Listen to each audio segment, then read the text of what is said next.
Hello, hello, hello. Is that how this works? We just start talking? Yeah, wow, it's been a while. Hello, guys. Hello, hello, hello. Oh, need to do some resetting of things. Let me do that quickly. Should just take a moment or two.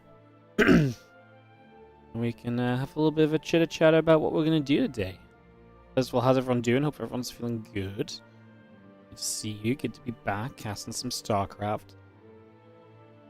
It's going to be a fun couple of weeks. We've got some fun stuff coming up over the next week or two until I go away for a few days again.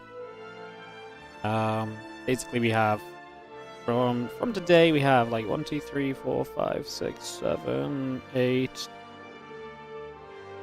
9, 10, like 11 days of StarCraft in a row, probably 12, and then I'm away for a few days and we're back, and then I'm here and there and a little bit where I want to be. So replays, nah. Well, yeah. I mean, you don't have to watch the replays. It's okay. I mean, I was busy doing stuff IRL, so I couldn't couldn't cast the tournament live. So I thought, you know what? How about we just catch up on some of the games that I've missed.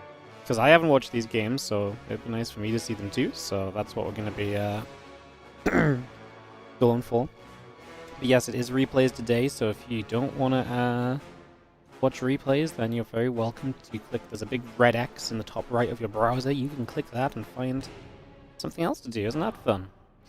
What's up, Gearbox? Thank you so much for starting us off the day of the 8-month resub on the Prime card. You know what? I've not listened to myself in my own head for a while, and I'm like, oh my god, this sounds so weird. I'm so loud. Strack Tizzy, thank you so much for the 3-month resub on the Prime. Wardy Dad on the 102-month resub on the Prime. Catler's God on the 83-month resub. Congrats to Mr. and Mrs. Wardy. Thank you so much. And thank you, Carl, for the 51-month resub. Hope you and Helen have 51 anniversaries as well. Hell yeah. Me too. And more. And more. So yeah. TLDR is that we've got a bunch of games. These are not well organized, so I'm gonna have to take a moment to figure out what we want to cast. But what I'm kind of thinking of doing is just working our way through the some of these basically groups that have happened in the MAESTROS events. The MAESTROS is the biggest tournament going on right now, $20,000 prize pool. We will be starting to cast that live. I actually thought I wasn't going to be able to do all the days, but I actually can do more than I thought because it starts earlier in the day for the playoffs than expected. So I should be able to do a little bit, and it doesn't really interfere with anything I'd already planned or anything, so yeah, in that regard, that's very exciting. So yes, I think that's going to be what we do. And the entire playoffs of this weekend, I probably can't do all the playoffs this weekend, but well, not all the playoffs, but a bunch of the qualifying matches and stuff. But we'll do what we can over the weekend as well. So yeah, should be fun. But yeah, I want to catch up on the group stages to see where we're at and what we're doing and those kind of things. So yeah, that's going to be our plan around.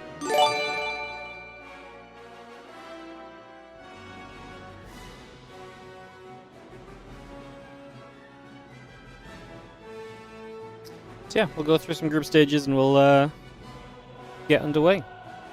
Yeah, guys, please don't write the results of the games in the chat, because I don't know the results. I'm about to cast the games myself, so if you write the results, then you're literally making it so I can't cast a matchup. So please don't write the results.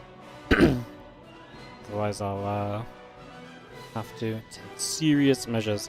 So yeah, I don't necessarily know what to start with. Maybe we just go from Group A and see what we think looks cool there. To me, I think Group A is probably cool because it's got Reynor in, if I'm remembering correctly. So I also have to try and navigate which file has which games in, possibly. I think that's a Group D.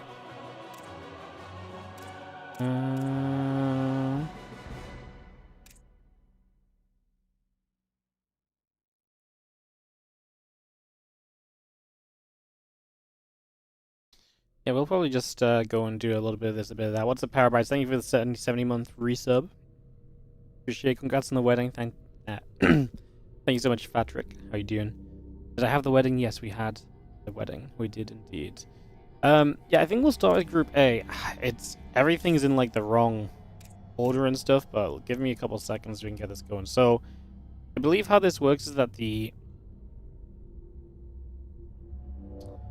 initial matches are best of 3, then winners, decider, and loser is winner, elimination, and decider is best of 5. So I think what we'll do is let's do Reynor's winners match, because we're not gonna have time to do everything, but let's do what we can basically. Is kind of what I'm thinking. Yeah, I think let's do that. So, give me a couple moments.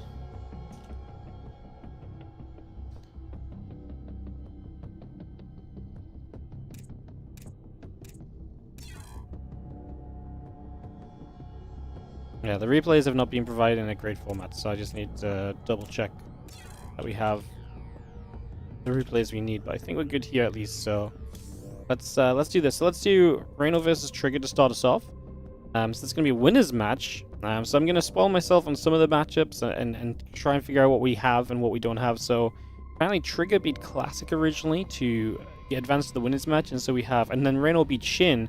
So we'll avoid the PvP and the ZVZ, but we'll go into the winners match and see which of Reynor and Trigger will advance to the playoffs, is the TLDR. So without further ado, let's just start doing that.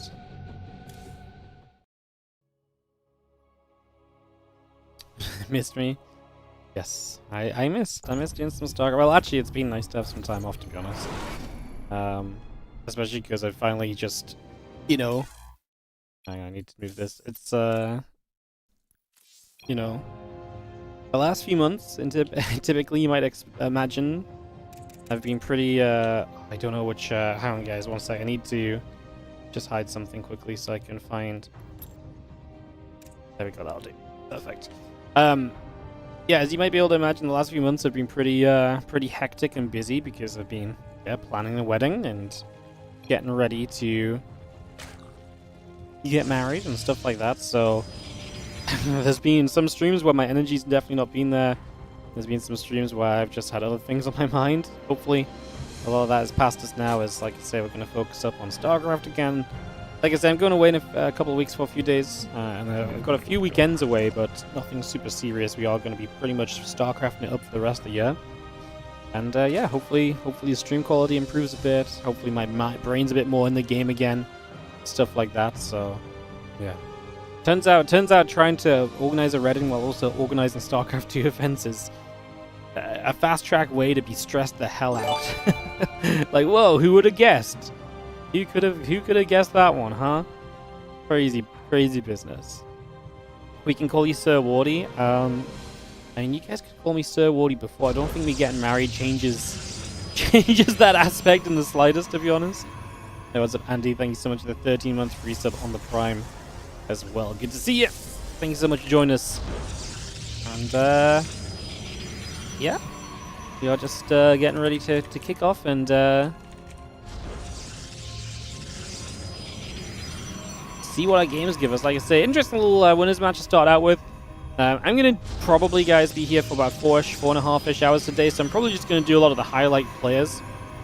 And when I say highlight players, we're going to be trying to cast the Reynor, the Clems, the Serrals, you know, the players that, you know, maybe the Marus and so on. Like, we're going to take the players which you guys are typically most excited to see. Obviously, I'm looking to kind of cast 3 of these for my YouTube channel as well. And so we're going to hit all the players that are going to be kind of popular in that regard. And then tomorrow already is going to be actual playoffs. So, like I said, I'm probably not going to come back to cast any more group stages of this. And we're probably just going to be just doing whatever we can get through today, which is not going to be everything. It's not going to be, you know, by a long stretch everything, honestly. We'll just do what we can, see what we get to watch. And that does mean we'll skip over some matches. We'll maybe just check some results as well. But like I say, we'll do what we can do.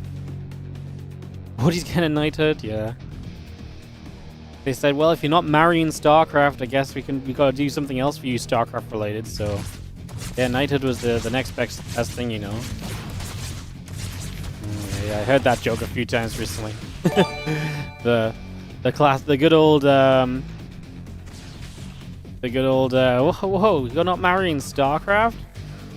Yeah, I heard that one last week a little bit. What's up, 90 Scratch? Thank you so much for the 4-month resub on the Prime. Yeah, we got Hatchery Down next is coming up. I'm not gonna lie, guys. It's gonna be a little bit of an intro game. I'm obviously catching up with you guys a little bit as well. And obviously a few people are subbing up and stuff. So I do think this first match of the day probably gonna be a little bit less focused on covering the game and just I'm gonna be looking at chat a little bit here and there. So not marrying Hearthstone, no. Hearthstone got relegated to being the best map. I know, crazy. You guys know how terrifying it is to have Hearthstone make a speech about you. I really had no idea what was going to come out of this, but it actually worked out for me. There were some others that kind of caught the strays in the speech, not me. So yeah, that one worked out well. There's a few Zerglings going to go after an Adept right here. This has been a good speech. It was a good speech, yes. It was very nice. You forget that. Forget that I've known Hearthstone a long time. He had a great story. Yeah, he brought up like the perfect past StarCraft 2 story of Alternate. So it was a fun time. Anyways, what have we really got going on here? I mean, we built ourselves a Void Ray up early on here as trigger. He did deal with those few Zerglings, but just the Void Ray, no Oracle, now double Robo Facility. This is kind of genuinely pretty interesting. Getting into a little bit of a different sort of setup, something a little bit kind of unique from what we usually expect. The Void Ray going to go in after the Overlord right there, and that will get popped. The Overlord going down is going to be killed. So that's going to be the end of Mr. Overlord. And that's one nice thing about the Void Ray at least, but I mean, investing into a Void Ray just to knock down an Overlord or two is not typically everything that you want. You usually want to have a whole lot more than that, right? So yeah, probably looking to see what else may still come of that over the next little while. Let's just take a couple of moments. Yeah, Immortal and the +1 attack upgrade coming up right here. The Immortals, the +1 attack, again, a little bit of everything coming through for now.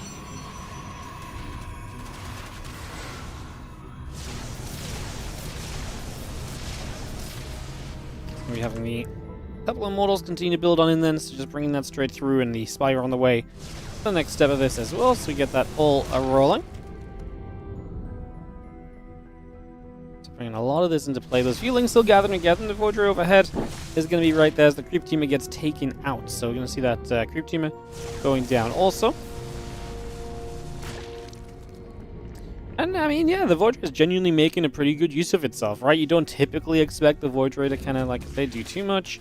It's doing more than I thought it would. Actually getting rid of some Creep Teamers and so on is highly effective compared to, again, my expectations at the very least.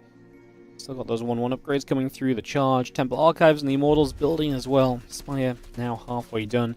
We get a few more Roaches, the Queen, the +1 missiles, and the Roach Speed building as we speak. So again, a little bit of everything being added on. Let's just open up the rocks. With the Spire coming through, obviously we have that switch into mutas as a possibility here from Reynor as well. So that's one other thing that we can keep our eyes on and see how exactly that's going to pan out and play out. So we'll see, again, just how some of these things roll over the next few moments. I mean, we get +1 missiles and Roach Speed. We are stacking the gas to build a bunch of mutas all at once. Obviously, double Robo Immortal production doesn't do much against the mutas. It can maybe give you a good ground army, but you don't have anything to answer mutas, right? You have no Oracle to scout it. You have no Phoenix on the way, because why would you if you've not scouted it? The Void Ray will not do a lot. The Stalkers, unupgraded, because we're going directly into charge off the back of the double Robo facility. Reynor even killing off the Observer here is going to be a pretty major catch, so you love to see that. As I'll see the Queen still gathering up once again. Plenty of Roaches on the way, +1 missiles, Roach Speed coming through, Overlords popping online as well as we go. And we do have those Immortals continue to build on through. The Roach Speed is about to finish. Again, Charge, +1 missiles, the armor upgrade all coming online, but man, Reynor's not actually going too heavy on the mutas. 8 mutas is fine, and I still think it's going to cause chaos, but I think this is a game where he could have spammed mutas. And he could have really had a very good time, because there is nothing on the way to deal with these. And even these first few mutas have the potential to really get in and deal some damage, right? So in they go. A few probes already beginning to drop down dead. 6 workers going down to start us off at least. Let's see the couple queens there going to push the Void Ray and the Archon drop back, or the Immortal drop. I think it was an Archon drop though. I mean, that's going to be nice because you can bring the Archons with the Prism into range of the Mutas maybe, but that does threaten the Prism. He as well just get the Prism. That immediately then removes the mobility of the Archons. We get rid of the Void Ray too. We're just going to continue on the mineral line, and now Immortals out in the front getting caught as well. Lingroach Ravager with a major catch in the center of the map. Those Immortals are going to drop on out of there. A few Mutas go looping around the other side. Immortal going down. Going to see the Lingroach Ravager looking for the jump onto the Archons. There goes one of them. Trigger's going to say GG. This really spiraled. Like I say, he wasn't really prepped for the Mutas, but then just the lack of preparation and being caught off guard instantly threw him into trouble when the Roaches and Ravagers showed up as a follow-up. So, GG's. And that is going to be game number 1 going the way of Reynor. Alright guys, just because we got started, I'm just going to run ads just to... We just need to clear the way and just get some kind of ad space going. So, I'll just run those. We'll take a moment. We'll jump into game 2. We'll continue with this series and obviously look to go from there. Keep it up. What's up, Grown Mime? How you doing? Thank you so much for the 45-month resub on the Prime as well. Thank you so much. Lots of Primes coming through today, which is expected, I suppose. So, yeah, get those Primes back online. We did, honestly, actually, I looked yesterday and the sub count was still like 580. I'm like, man, that really wasn't so bad. I woke up today, it's like 590. It's like, ah. It's okay. The rebuild back up is going to begin to happen. It is going to begin to happen. Yeah, we'll head into game 2 here in a couple moments. And set off into this second game of Reynor Trigger. So this is the winners match from Group A. I think what we're probably going to do is, I mean, yeah, this group was obviously kind of wild. That Trigger beat Classic takes away the possibility of a Reynor Classic match, unless Reynor loses and then Classic wins.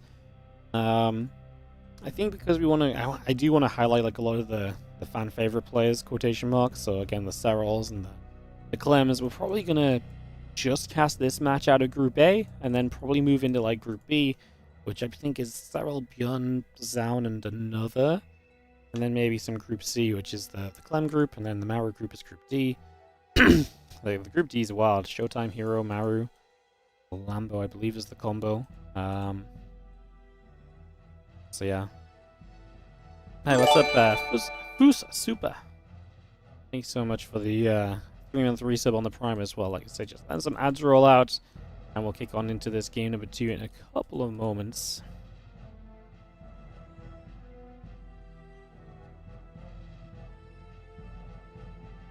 That was the wedding. It was great. Yeah, it was a lot of fun.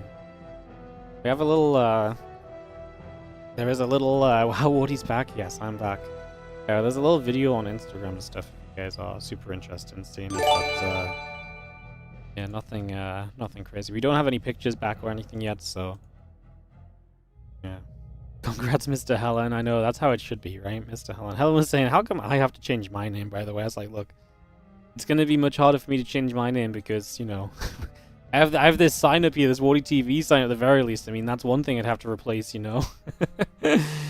Yeah, thank you, Chris VF. Thank you for the 21 months as well. All right, let's hop into a game 2. Who's pinging me on Discord? Is it important?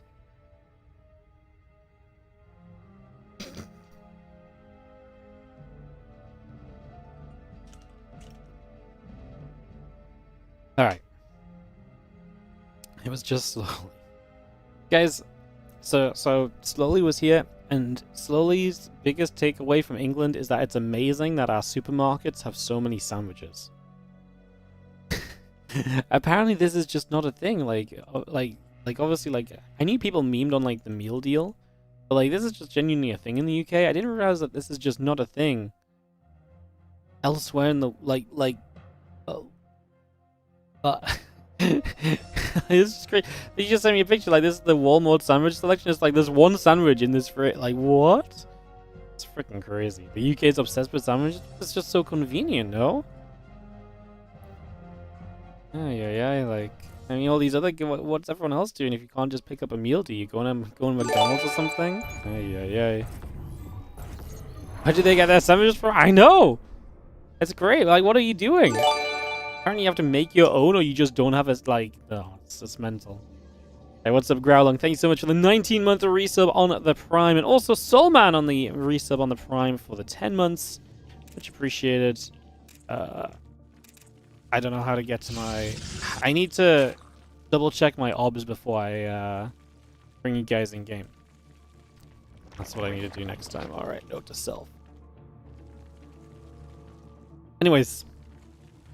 Where you work, they're concerned when you have sandwiches for lunch. Your coworkers think that's not real lunch unless it's hot. Really? That's so wild.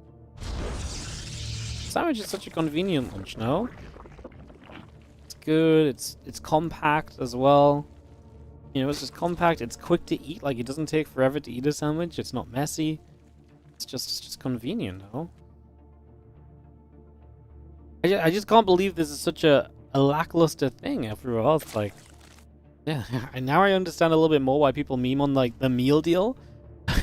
Turns out we just have... Turns out the UK did something right for once, I guess. Guess we did something right for once. Anyways, we have the couple feelings on the way. Reynor is playing the early pool, so he's going to get aggressive right off the start here in this game number 2. Let's just see a couple of probes are going to pull down. They're going to go nibbling onto the hatchery. So hatchery taking some shots. The Cybercore will come down as the next step. 8 additional Zerglings on the way. And we just have the Zealot Chrono boosting along as well. Add the Cybercore in, add the probe on. The Overlord continues to head down to the bottom right side for the moment as the Lings continue to produce. Hatchery on the way. In fact, make that 2 hatcheries.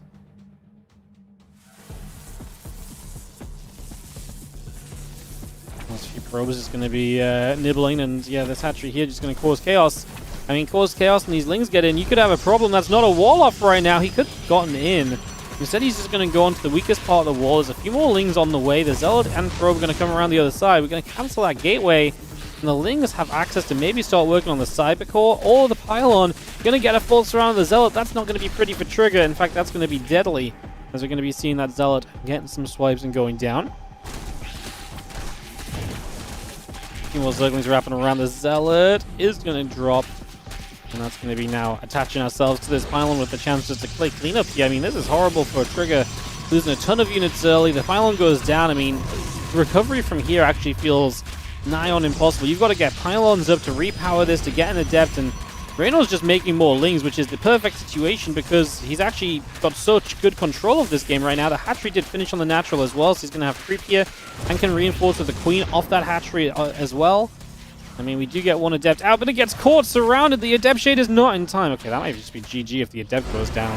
It is going to be GG because the Adept goes down, and that is going to be Reynor speeding off to a 2-0 lead in this best of 5. Well, I told you guys I hadn't seen these games. I'm not cherry-picking the good ones. Yeah, I'm not cherry-picking the good ones. We're just taking the big names, the heavy hitters, but... Reynor has really been the heavy hitter so far as he takes a 2-0 lead. We'll jump into game 3 instantly. We have a short game after ads, so we don't need to wait about. Just go, go, go. Which version of speech did Harston use in the end? He was threatening a 10-hour version. No, Harston's speech was a good length. I think my speech was longer than Harston's. I'm not sure. Maybe mine just felt long. Harston's felt short. But no, it was a very good length. Quick. Speedy. Got to start eating the food nice and quickly after, so we didn't spend forever doing speeches. That's nice. That's chill. Game number 3. Reynor sits with a 2-0 lead in this best of 5 with a pretty solid start, to say the least, right? I mean, this really has just been absolutely solid from Reynor. Not really much else to add. I mean, just a couple different builds, right? The Muto Roachling in the first game, and then the second game, just the early pool getting out of hand as well. Early Trigger. Not able to deal with the pressure of Reynor just yet.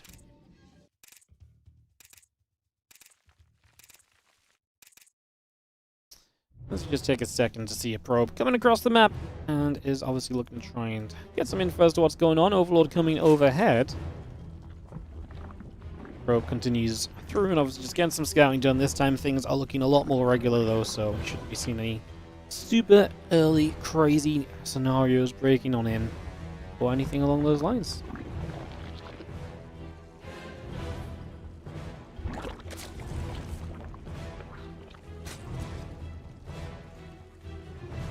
It's going to be having a couple of drones nibbling up at the simulator.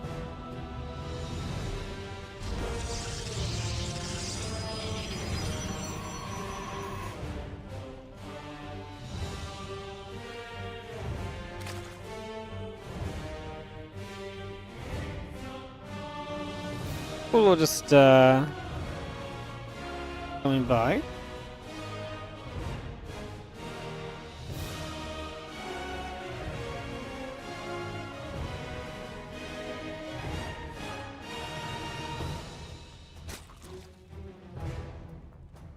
Yeah, Queensland Ling's all building, the Nexus is coming online, the Probe and the Adept on the way up as well, so just a bit of everything, nothing too crazy to start off with.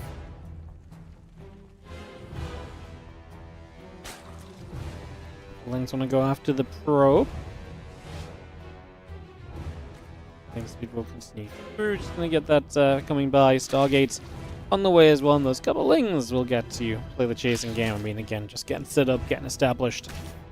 See if Trigger can really get going in this series at all. He's not really been able to do much of anything, right? He's been on the defense pretty much the entire time. I mean, game one, he snagged a couple of creep tumors with the Void Ray. The Void Ray and Archon drop arrived just in time for it to be pushed straight back by a recall because the mutas showed up. I mean, it was a pretty miserable game one, and then game two, you're instantly forced into defending and not having a good time as well. Everything just backfiring very quickly. There's a couple of depths will go for Shade once again. The Warp Gate and the Oracle still coming online. And a couple of Adepts that are just gathering up. A few Zerglings trying to get us around. It's going to be seeing the Adepts able to be chased away for the moment. The unit pull out of there just for now. Things want to get to the high ground. Queen going to chase the Adept still. King Speed is about to finish.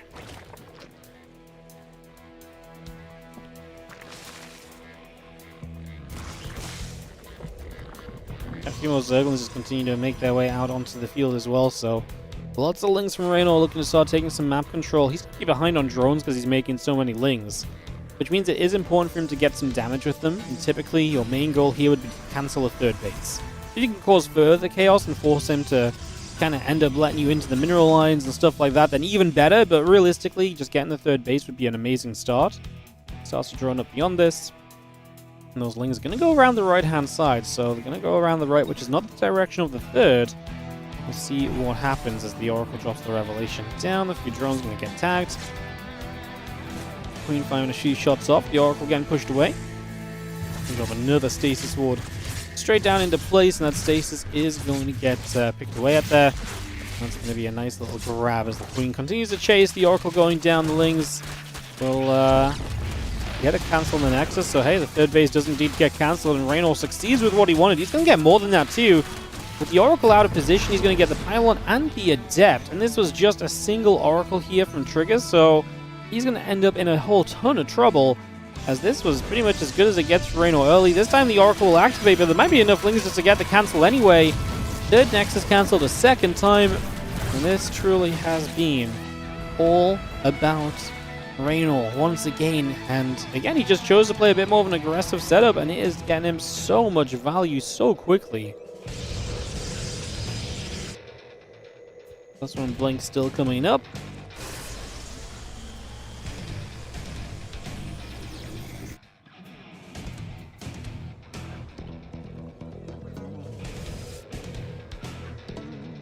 Oracle goes towards the upper side. We are going to see the +1 and the Blink continue to come through.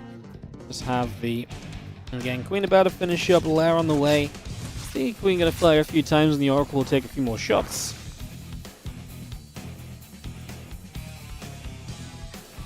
And that +1 missile upgrade on the land, the drones coming through as well. And these other Zerglings going to get to the other side, just going to get a wrap around. Stalkers going to get caught for a few moments. The Lings trying to wrap around once again, and the Stalkers getting caught a second time here. Let's see a few of those Stalkers beginning to go down. Ling's going to escape away to the bottom side. Oracle going to activate a few Lings getting picked away at.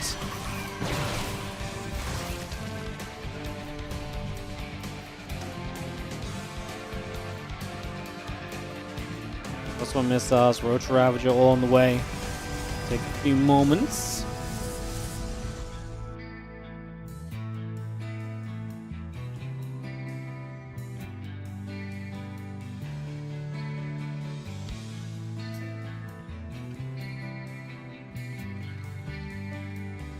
Let's see, as upgrades kick in, we're going to start seeing the impacts of that early game being so Reynor favored.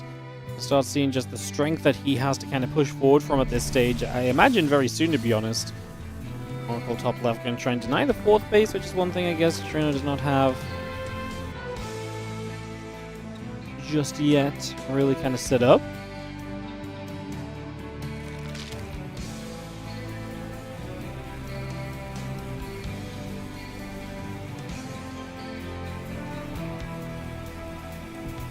Just activating, just going to go through that hatch, really looking for this right now.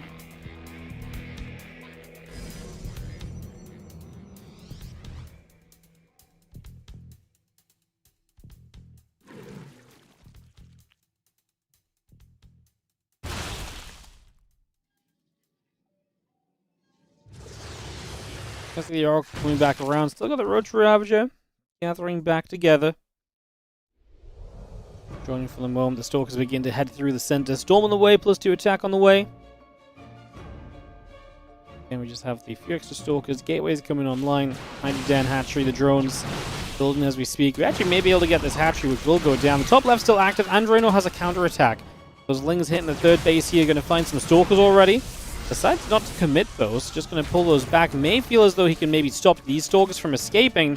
Yeah, if they're blinking across there, he could maybe get a catch on these and give himself the chance to get even more kills. Trigger trying to back it up, but like I say, he's going to run into these Lings. Now you have to blink, and the Lings can chase. He just rather gather everything together and going from there.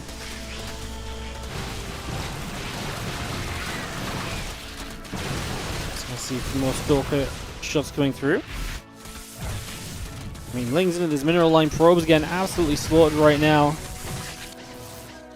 Oracle still activating. 9 more probes dropping.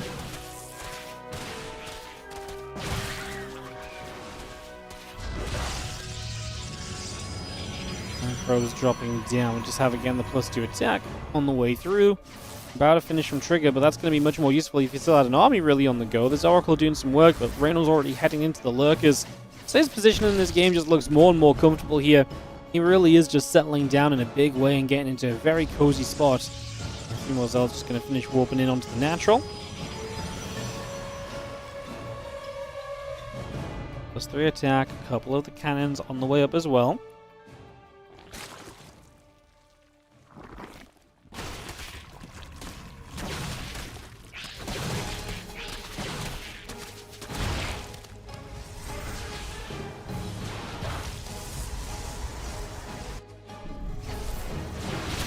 Roach Ravager, but it's going to head into Storm. Like I say, the problem is more so the fact that the Lurkers are going to be on the way. The Ling's going to wrap around. Nexus goes down.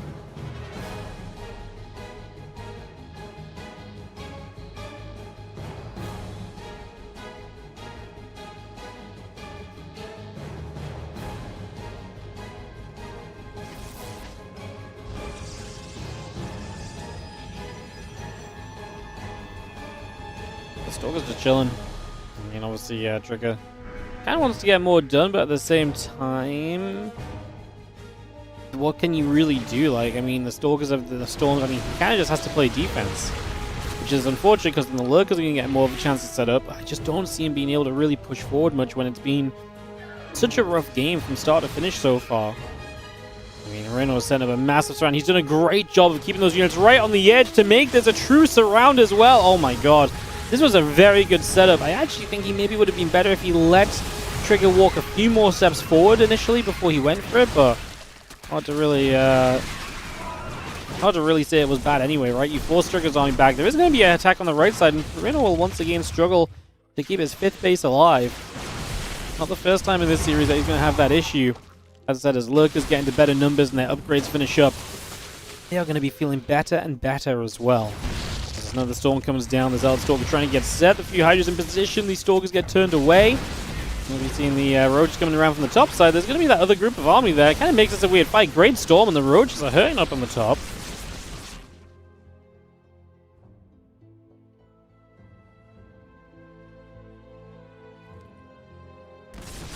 More Lurkers, more Thing-sized Expanse coming up.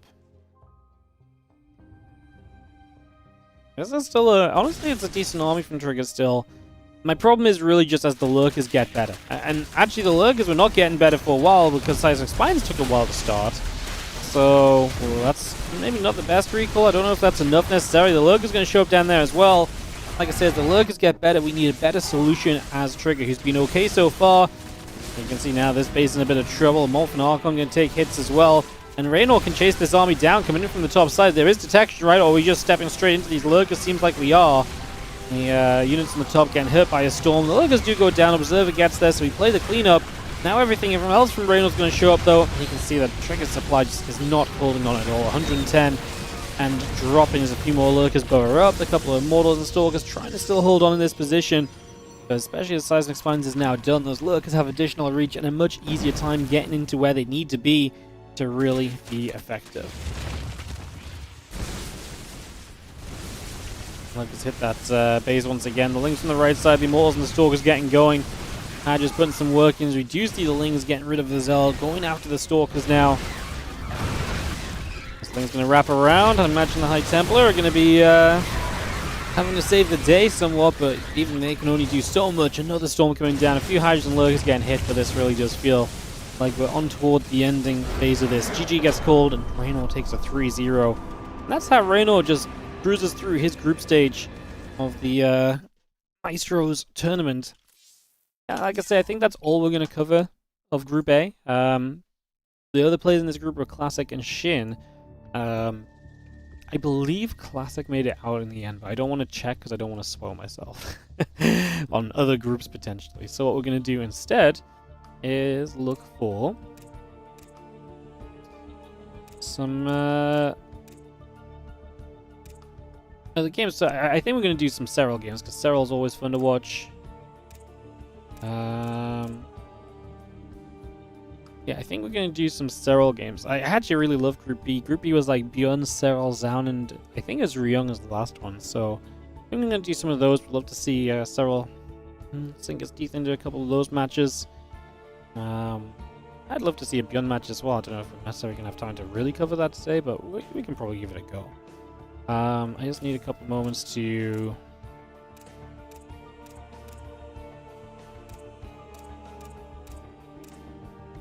out.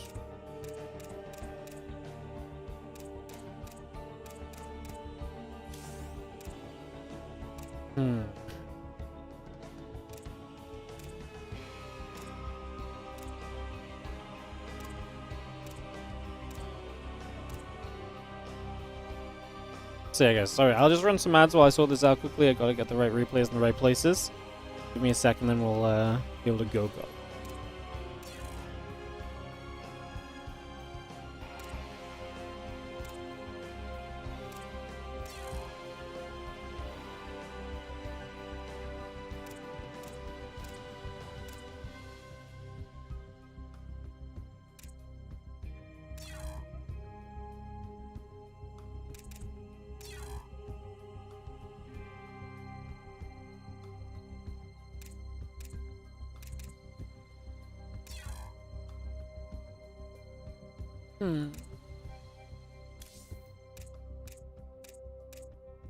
I think I'm missing some of the replays as well. Oh no, I found them, never mind. I found them. Perfect.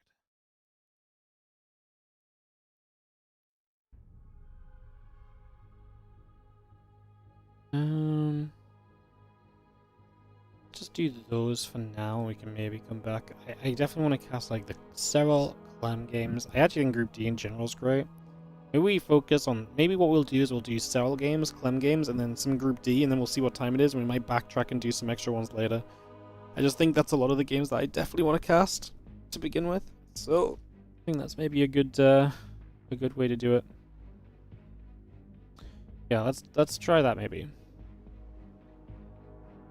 What's up, Moron? How you doing? Thanks for the kind words. Everything was super awesome. Yeah, it was nice. Do all Nexus energy recharges go on cooldown when only one is used? Yeah, it's a global cooldown. You can only use one across all your bases every so often. Alright, in that case... Oh. I've lost all the games again. Yeah, we'll do Serral RiYoung. That's going to be the next matchup. So we're going to jump into that in a couple of seconds. And we can do this where we have about a minute left on ads. Perfect. We'll wait for the ads to play and then we can go.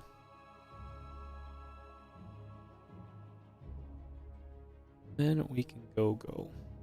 Beautiful.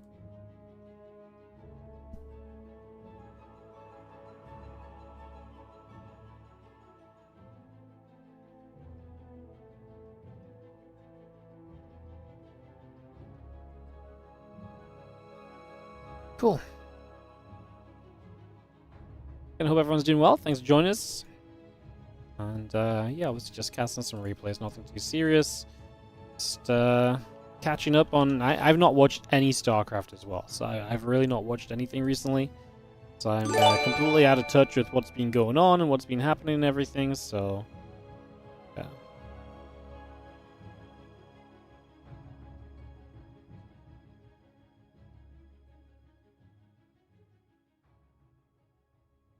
It's been fun. Yo, thank you so much for the gifted sub. Going out to Miliarda. Thanks so much. Congrats again. Thank you so much. Appreciate it. Is Wikipedia wrong? It says matches on September the 13th. The next matches for this tournament are on September 13th. Yes, it's a... we are casting replays of the group stages because I've been gone for 10 days. I'm playing catch up. I'm trying to see what I didn't get to see. Getting a bit of a stream going. So yes. The rest of this tournament will be played tomorrow and Sunday.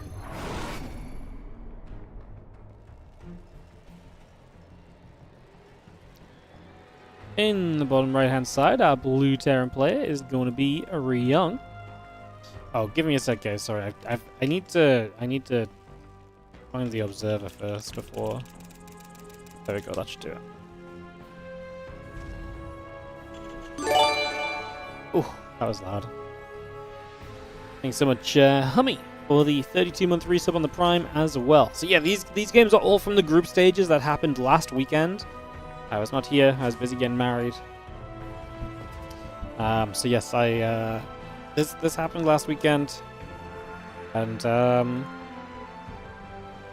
yeah, it happened like Thursday, Friday, Saturday, Sunday. So it ran like right across the stretch of 4 days. Then yeah, I was busy every day, getting stuff set up. We had people over on the Friday, wedding Saturday, mental recovery Sunday. Yes, this is Serral RiYoung from Group B. So this is the opening match. So again, best of 3 opening matchups. So starting matchups in each group are best of 3, and then best of 5 winner decider loser matches. So this is just going to be best of 3, some TVZ. And yeah, Serral is in the upper left-hand side, the red Zerg player. RiYoung, the blue Terran, in the bottom right. As we get this going.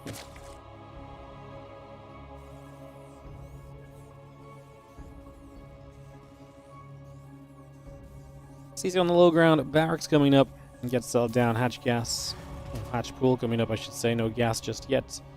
Well, gas is already taken, so I should say it's just on the production tab. My brain is struggling with the concept, apparently. As we just take a few moments to see where we are going to go.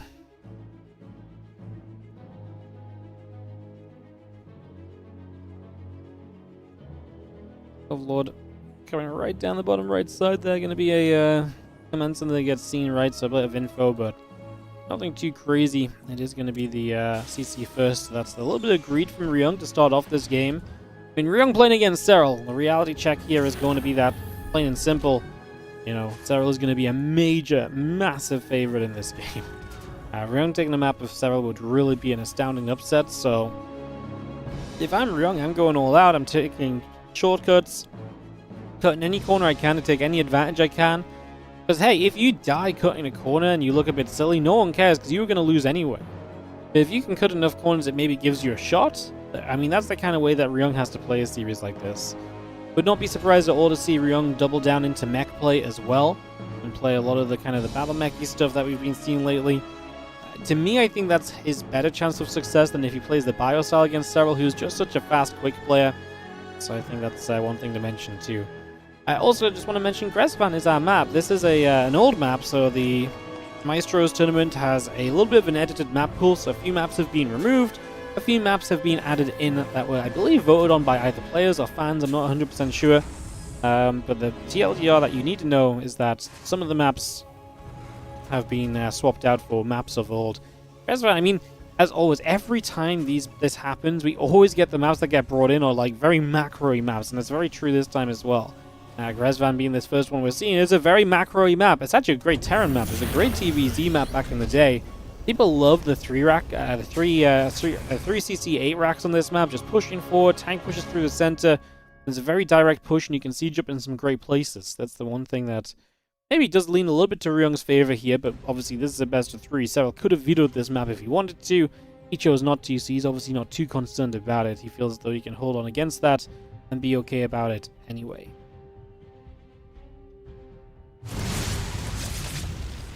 A couple of Hellions get turned around.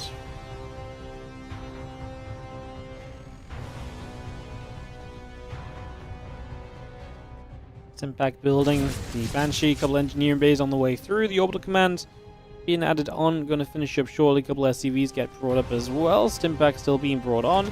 Line for the moment. Rotron Lair, Drones, Lings, Queen. Did everything coming through. The Banshee from RiYoung will begin to head across into the center of the map currently.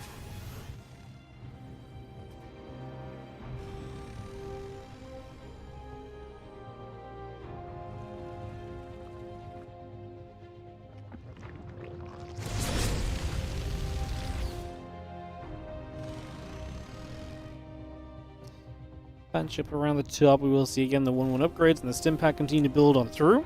Bring that straight in. A couple of Hellions will try and find their way around, unable to just yet. The Banshee there gets turned around by the Queen. The 1-1 upgrades and Stimpack continue to build as well, so we just bring that online. A couple of extra barracks coming through from RiYoung. Spore Crawlers, Lair, Drones, all coming in as an addition as the Banshee fires, and a few Zerglings already take some shots. Hellions in good position, Marines in good position. That's going to be the Lings turned around and heading the other direction with immediate effect. So they get turned out over there. It's going to be Bio from RiYoung, by the way. I'm calling for Mech and saying that I think that's his best chance, but he is just going to try and play the Bio with the Stim and everything, and the Marines. I can only imagine his plans to 8-racks. If he's trying to do anything that's more significant than, 8-racksing, I mean, you're playing Serral, RiYoung. Sometimes you just gotta size up who we're playing against and kind of take the most realistic option. And like I said, I don't even love the fact that he's playing Bio instead of Mech, to be honest, in the first place. As the 1-1 upgrades, the combat shield continue to come through. Just have the Marines going to get underneath. The Overseer dies. And a couple more barracks will get their add-ons going. A couple of reactors coming through. The Hellion's going to go after a few of the creep teamers. Banshee's joining up overhead. 1-1 missile upgrades, Baneling Nest, Roach Speed. Infestation Pit still building as well. The Hellions can try and come down that ramp. The Queens will be there, push the Hellion back up the other side. Additional barracks and the armory all building through. The 1-1 upgrades completing. Combat shield on the way as well.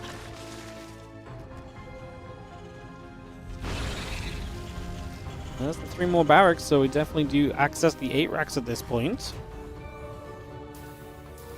Again, 1-1 on the way through. Just going to be seeing the Roaches and the Ravagers coming on the line. The Hive is online as well very shortly. So just get a lot of that brought up and into play. Things are low to the bottom left, so I'm going to start trying to move around the map a little bit. Let's see if you can get anything done.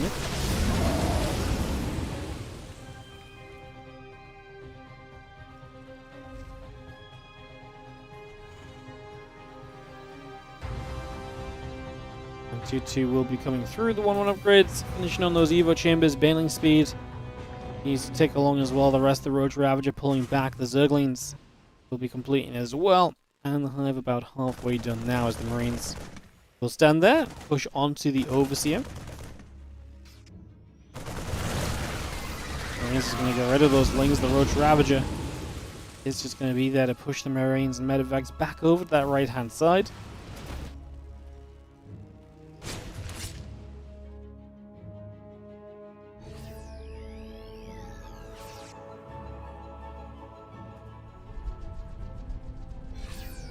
Both those Banshees gathering. The Hive about to finish. Link's still producing. The Baneling's on the way. We had a couple Vipers onto that as the Baneling speed will be completing very soon. Adrenal Glands is starting. Melee and Carapace upgrades coming online as well.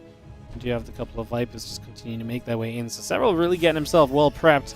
If you have already Infestors out, and then you're going to have Vipers. Like, he's got Spellcasters to deal with in 8 racks. I mean, maybe he's going to have a little bit of a numbers issue, but if the Spellcasters are really that worth it, then they're going to be able to do a lot. The first Fungals are beautiful. Link Roach Ravager takes the chance to dive on forward then to just step on in. A couple of those tanks going down. The Bio already stemmed up, trying to get a little bit more done. And we are going to try and hold our ground and push this back the other direction just for the moment. A few Balins will morph in alongside that. As the rest of the Bio gathers, the Medivacs will do some healing. I mean, this was already a successful start if you're Serral. He's dropping an Ultra Cavern in amongst all the rest of this, so he is clearly feeling confident that he's already done what he needs to hold on against this first wave. And honestly, with 8 racks, the first wave is oftentimes the most important wave, because if you just don't have momentum, the follow-up pushes just never really seem that scary. 8 racks of production is terrifying when it's joining the rest of the army. This is one of the better fights Reynor could have had. The Balins don't do much though, so he is going to find himself a little bit of a better chance.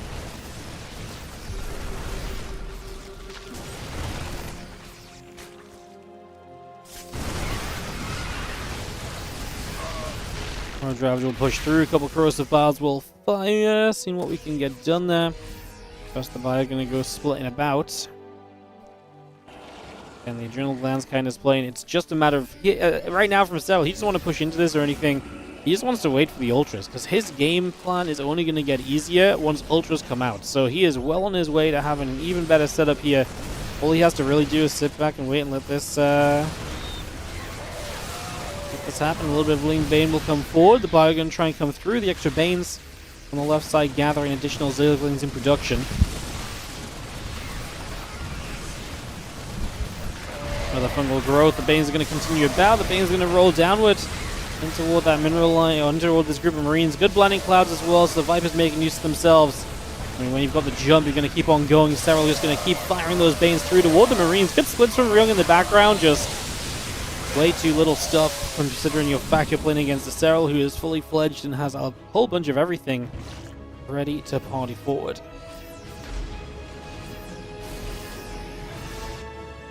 Another tank will join in. A few Vipers and the Ultras continue to be added as well. At that Chitin display and at that melee upgrade. You've got the 3-3 upgrades coming through as well in the engineering base.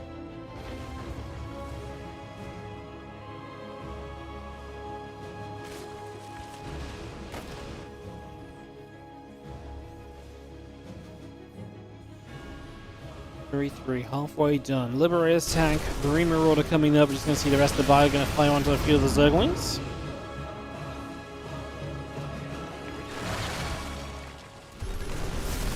A little bit more creeping cleaned about. We do see the Zerglings going to go toward the rocks here. Playing Ravager Bane.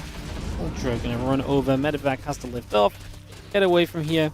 I'm just going to see those Lings going to continue back onto the rocks again.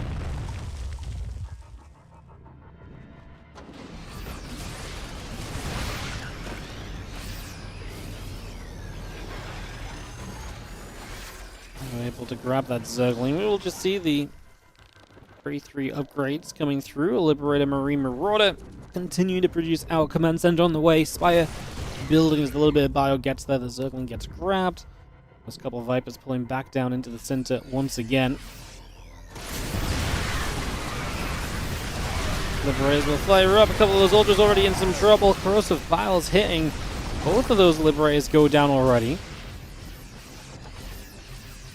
Baneling's getting shot at. I mean, at the end of the day, Serral has really gotten to where he wants to be.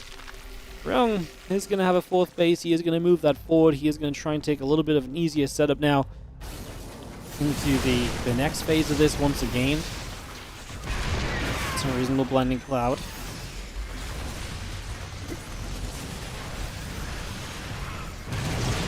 The problem is RiYoung is still not set for a long game, right? Like, it's more of what he already had, maybe extended in lifespan because of the fact he's going to have a 4th base. A couple libs are going to be easily dealt with. This run by is already doing a lot of work. The Ultras, I mean, over here as well, it's not even a planetary yet, so Serral's just all over RiYoung. 29 workers going down, and suddenly RiYoung's economy is looking extremely poor. 34 workers left in the game now. It's not what you want to see just as you're trying to get onto that 4th base, just as you're getting to the point where it feels like you do have a little bit more setup to go.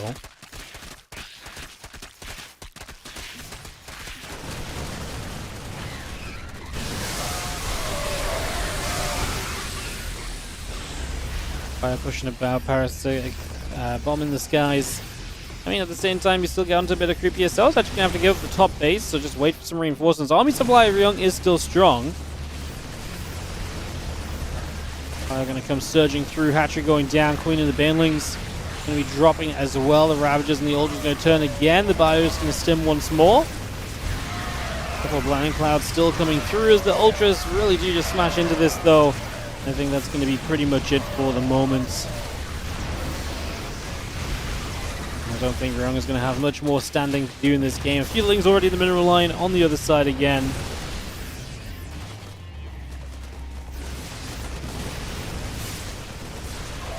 GG is going to get called. That is going to be Serral taking game 1 of this BO3.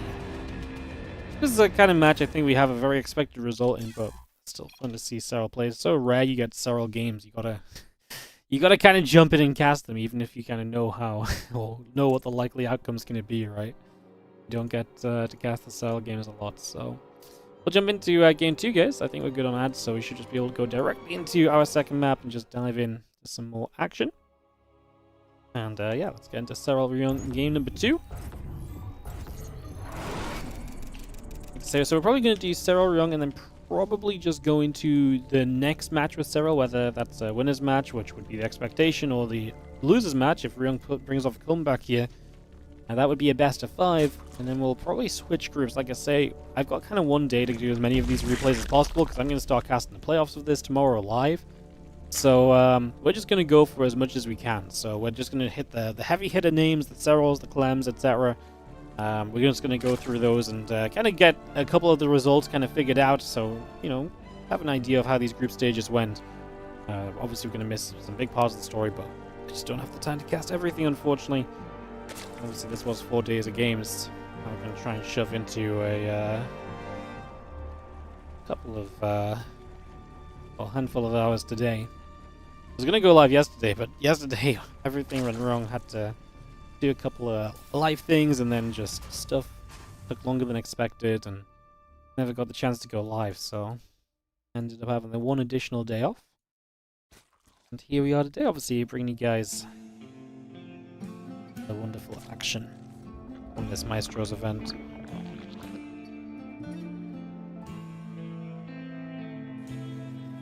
Hook you up with the last that caught the bouquet. We didn't chuck the bouquet. We just, Helen just kept it. I ain't got no one to hook you up with, sorry. This is what you've been waiting for this whole time? I'm lucky, man.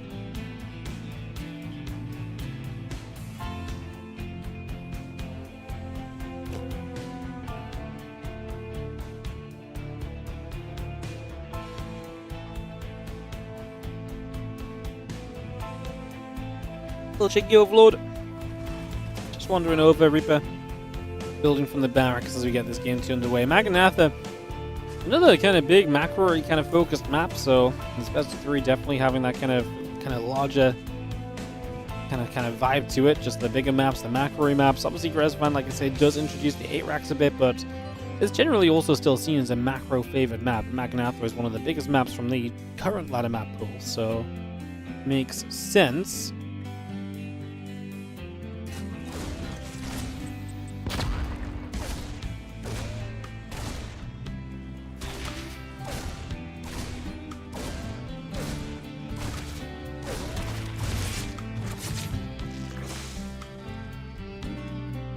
I'm just doing what I can, a couple of shots here and there for the moment. So you're building as well.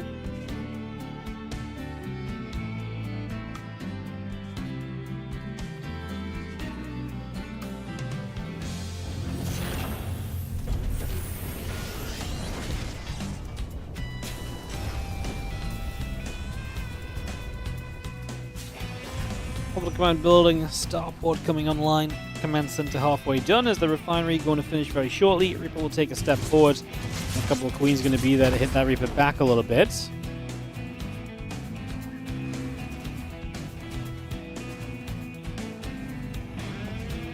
And we got the starport finishing up in the next few moments. Reaper going to be happy with what's checked. Do he try something Bio 8-Raxy again here as RiYoung, or does he delve into the mech play? I was going for mech in game 1. Maybe looking at the order of maps, maybe mech in this game 2 instead, and then 8-Raxy game 1 is a better way to do it, especially if you just kind of, you know, play for switching it up a bit. So maybe that would be kind of interesting. Hellions and the Reaper join back together. The Banshee, the Hellions, the Marine going on through. Just having ourselves a couple of Hellions backing away. Queens will be in position. No gases just yet from RiYoung. Now would be kind of the time to truly get ready to take those.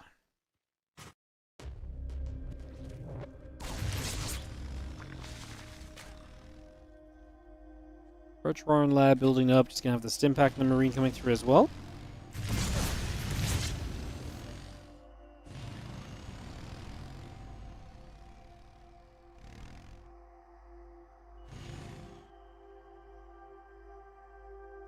A couple of additional barracks still building in.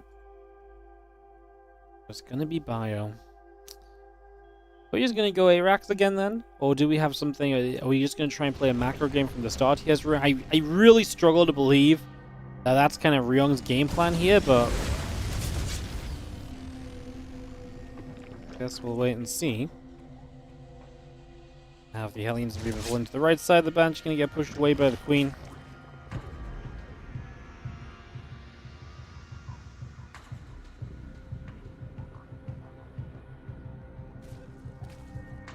So I just got the upgrades going through. The Hellions and the Reaper gather together, and we just have ourselves the Overseer's building from Serral. That road speed again keeps you very safe against a lot of the earlier aggression too. Obviously gives you a solid transition buy as we saw in the last game, so for the moment at least I don't think Serral is really doing anything crazy. To me, he's just kind of playing his game, getting set up in a way that allows him to play his game without RiYoung having too much of an impact on it. Keeps him very safe, and I think he just knows that if he kind of plays like that, it's going to be a very difficult game for RiYoung to kind of really kind of break through onto and take advantage of, so...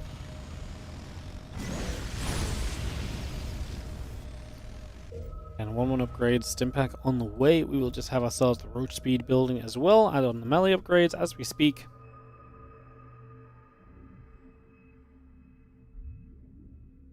Reaper Hellion will go out to that right side, take the Watchtower.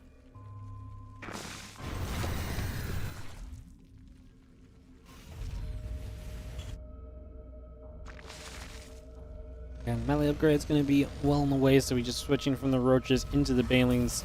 Okay, that's halfway done. Infestation Pit coming online. And Roaches and Drones all coming through, so you have the extra barracks. We just 8-racked it up a second time here from RiYoung, so... I mean, again, if you kind of are going to ask me what RiYoung's going to do if he's not playing mech, then 8-racks is it. Just going to go back-to-back with the 8-racks when it did not really do too well for him in the last game already. I'm not completely sure. Hey, what's up, Delphus? Thank you so much. The resub, 3 months. Hope your wedding and everything else went well. Saw the Twitter vid when cast replay of wedding. I guess when we have, maybe when we have some more, more of the videos. Maybe when more of the videos are done.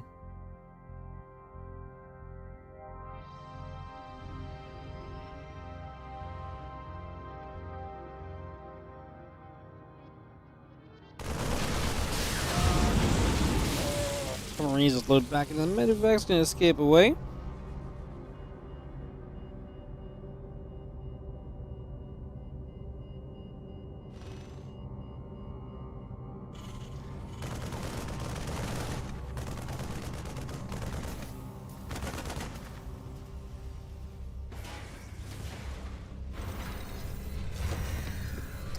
As the Banshee's going to gather up together. 2-2 upgrades, the Concussor Shell on the way around. We will see the couple of Crypt Tumors being picked away as the Roaches just step forward onto the map. Obviously, that's one of the things the Banshees will be good at keeping under control.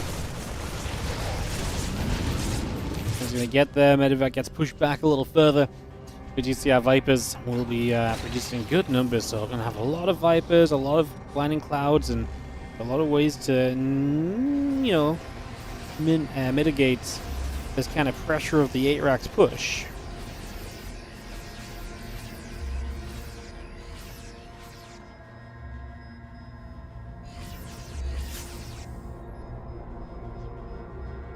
Bio going to step forward. Lingbane Ravager pulling back. Tanks trying to siege. Couple Hellbats stepping up as well. 2-2 upgrades still on the way through as a couple Crows of Bars will land down. Couple tanks will be set in place as you do take a step forward. The Bio Storm just edge on closer. I mean, Serral's been given time. He's maxed out.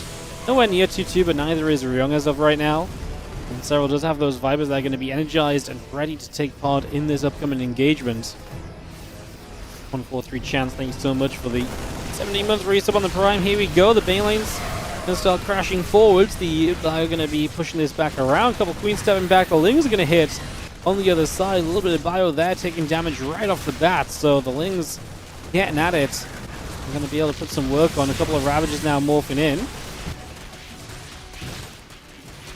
A nice run by. Just put so much pressure on RiYoung because now he has to do so much more to really succeed, because he's going to be down an entire mineral line and more. These Lings are not being stopped anywhere close to being stopped just yet. So they're not having a great time in the slightest. You see the rest of the Bio still gathering together.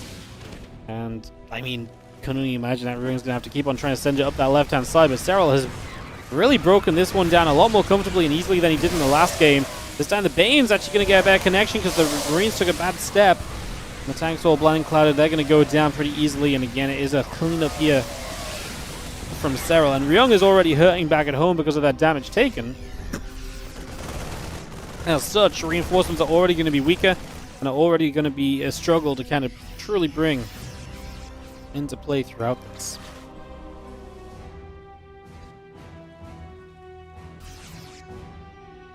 Ultra Cavern building through. Adrenal Glands coming up. Viper in the Queen's building. Just having the extra Marines in production. So a lot of numbers on the right direction at the moment.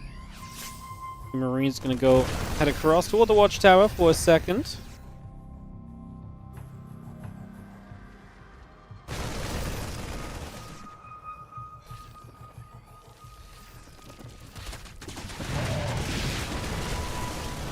Feelings is going to run through a little bit. Bio going to get jumped on. We are going to be seeing the rest of the units going back the other direction. +3 melee, +3 carapace. Again, continue to come about.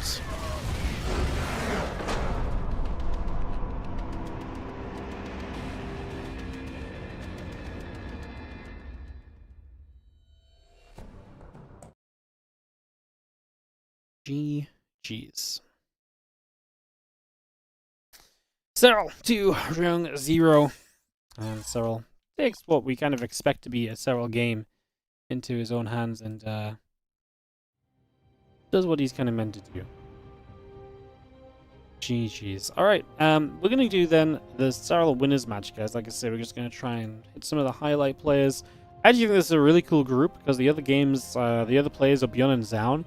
I would have loved to have seen Beyond and Zoun a little bit, but maybe we can come back to that a bit later on if we have time. I just don't think we're going to, because I want to, like I say, hit the Serrals and the Clems and so on and so forth. So I think what we'll do is we'll go into the Serral winner match, which looks as though it's going to be ZVP. So it looks like Zoun did beat Beyond out in the first round of this. So there's going to be a best of 5 ZVP, the winner advancing through to the playoffs. We'll dive into that in a couple of moments and get that ready to party onwards. Alrighty, guys. I'm actually going to nip away for just a couple seconds while the ads play. Thank you, 143 Chance, for the 17-month resub on the Prime. Congrats on the wedding. Thank you so much. Appreciate it. Yeah, I'll see you guys in a few moments for some more StarCraft 2. I'll be back just after this quick break. Couple minutes. And like I say, we'll get into Serral Zoun as we cover some more of the games from the MAESTROS group stages. See you guys in a moment.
Welcome back, everybody. How are we doing? Thank you for a little bit of patience as we work our way through the games today.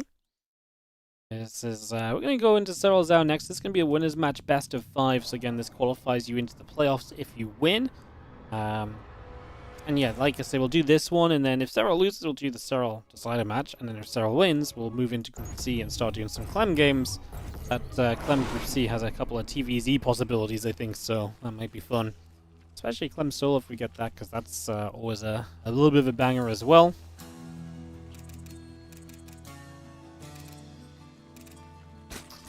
Alright, setup, and we're going to start off this BO5. In the bottom right-hand corner of the map, this is going to be the red Zerg player.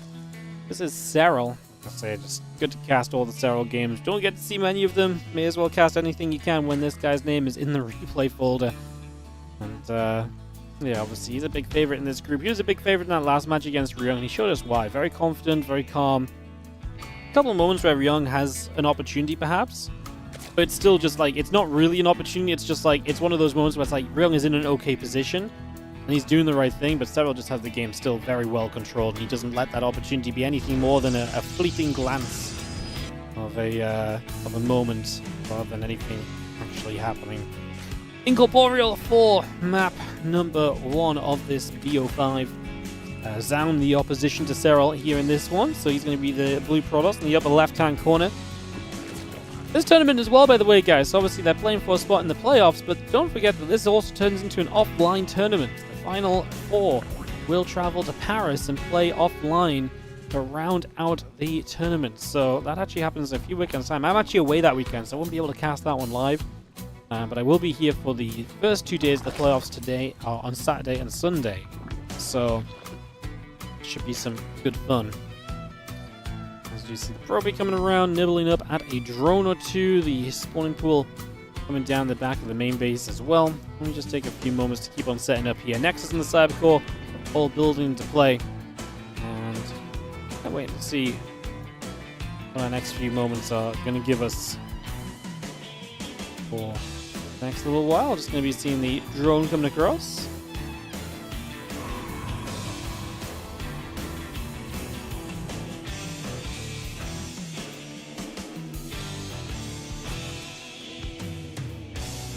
Slingers Overlord all coming up. Cybercore and the Nexus building as well.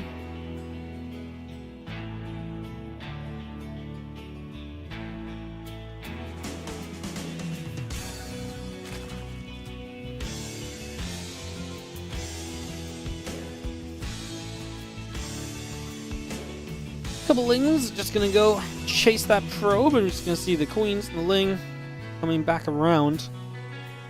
Obviously, Ling speed coming online.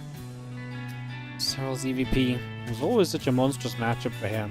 I actually remember the one time Serral had that the one previous game of his EVP he lost was against Zoun in the DreamHack season finals. It was because he didn't target a pylon during a Queen walk. If he targeted that pylon, it would have been a flawless tournament from him. Every time I see Serral Zoun, I always think of that. The one game Zoun stole when nobody else was able to steal anything in the slightest. Adept will gather and just sit at the front and just look for an opportunity to try and sneak by. Maybe try and get some damage done. Wing is going to be there. Adept is going to take a few more shots. Adept is going to hop on in toward the main base. Just going to see a little bit more of what's going on here. The Link speed coming through. Phoenix, the Warp Gate coming about. The Oracle is building. But Phoenix pops and is just going to take a few steps out to the front. He's going to activate onto the Overlord to make our way through that right off the get-go.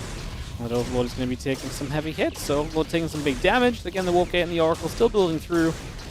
Phoenix really is making a go at the Overlord, and is going to be able to get rid of it, so Overlord will go down.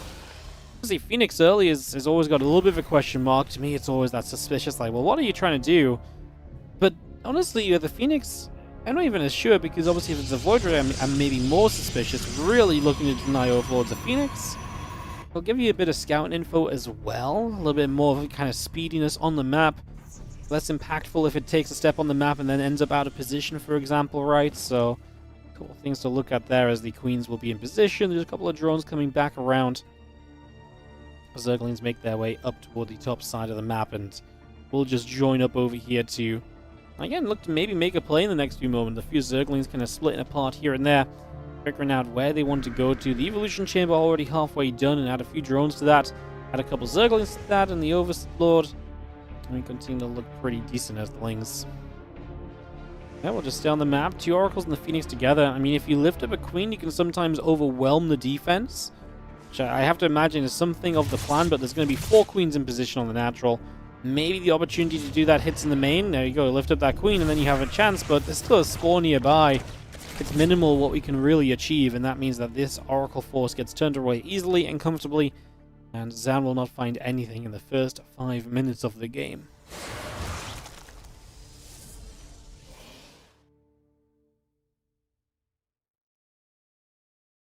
What's the nicest SC2 metaphor for a wedding or a marriage? 2 base all in. Surely a 2 base all in is not what you want, right? Because it's just all or nothing right here and now. Surely a marriage is more of a fast expand macro game, you know? Setting up for the future. Maybe? Depends what kind of marriage you have, I guess. Maybe some marriages are 2 base all in. Melee upgrade and the overload speed coming through, as obviously overload speed gives you options here as Serral to be aggressive as well. Drop lords become a factor with that overload speed as well.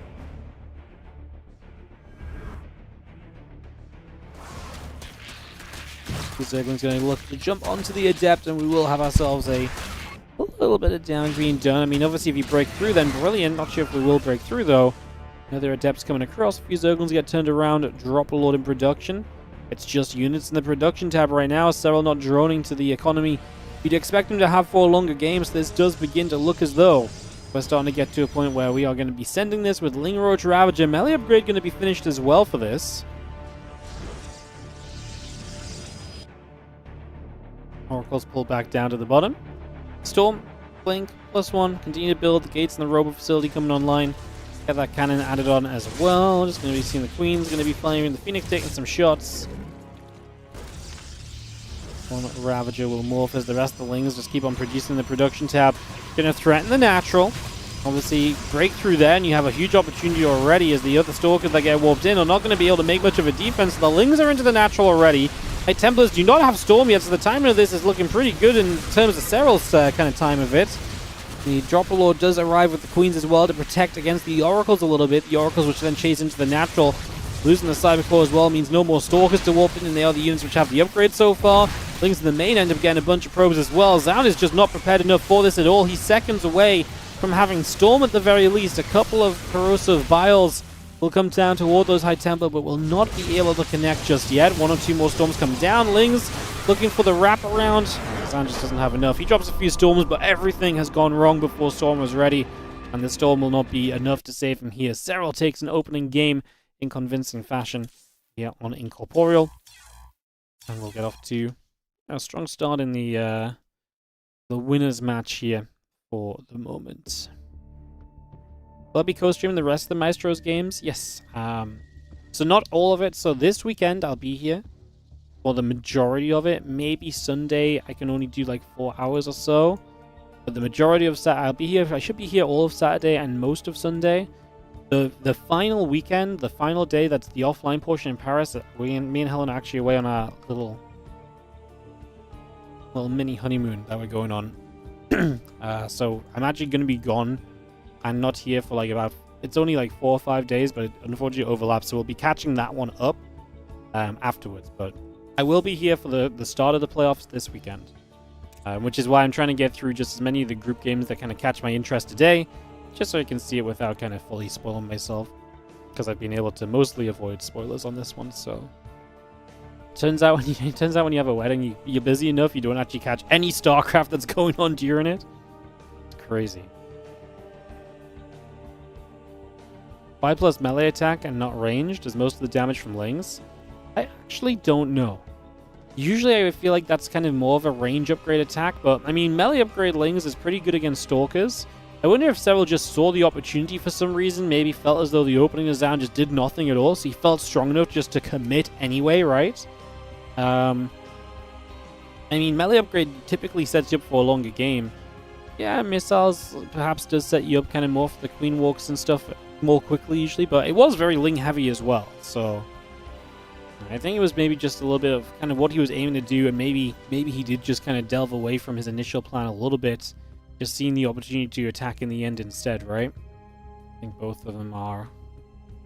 Yeah, I think you could really look at it as a pretty open choice.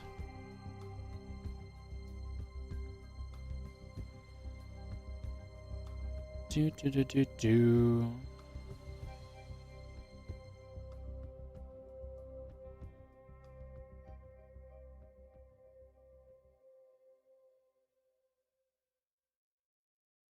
Alright, guys, give us a moment. It's got ads going. Want to give it about 30 more seconds. We can go into game number 2 of this best of 5.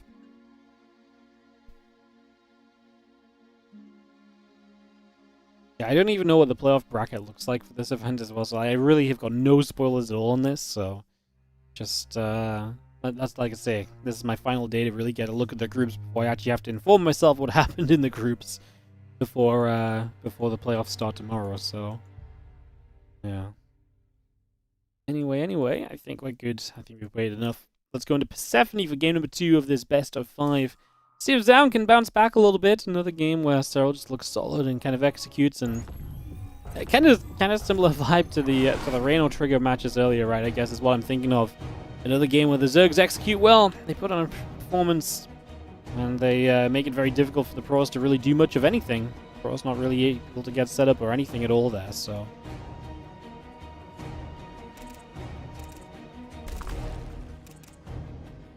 Trying to find. Indeed, there we go. Serral will be in the upper left and Zoun in the bottom left of Persephone for game number 2. This underway.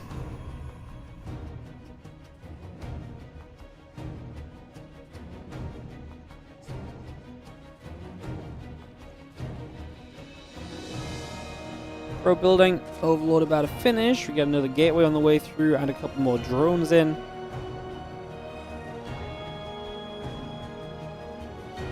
Drone pulling up towards the top side is going to be hanging about for a little bit, gating the assimilator coming through.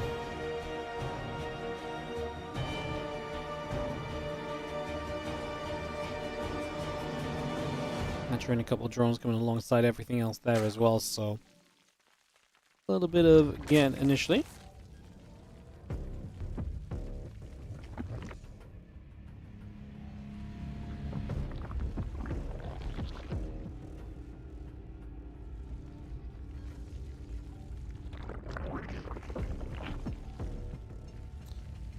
Going around the back, a couple of drones getting chased. And just maybe seeing the next coming down as well.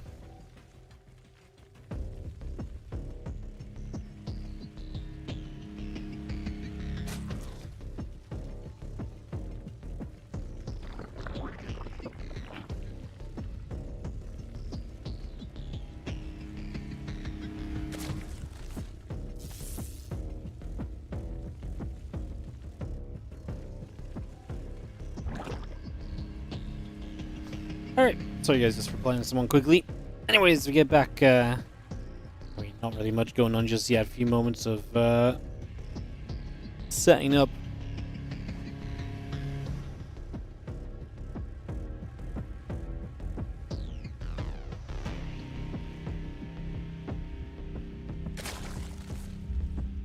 I was gonna see that probe moving around. Stargate is on the way through.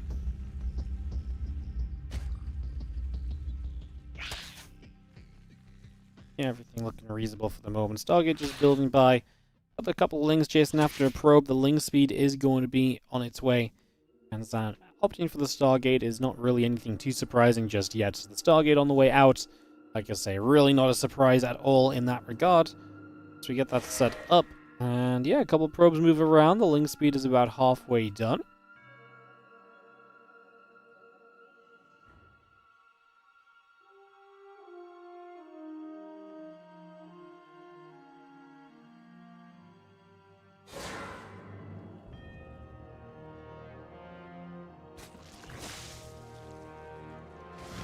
Depth will shade, a couple Lings gathering, Queen going to be right there. Oracle and the Warp Gate still joining up together as you can see the probe and the Stalker joined right now. A couple of Queens will join, the Ling speed coming through.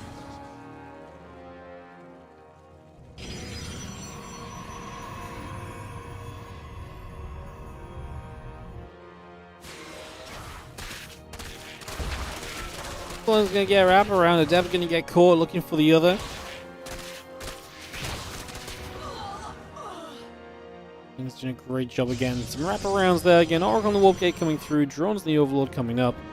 Queen finishing very shortly as well. Oracle just steps in and a couple of drones already taking some shots.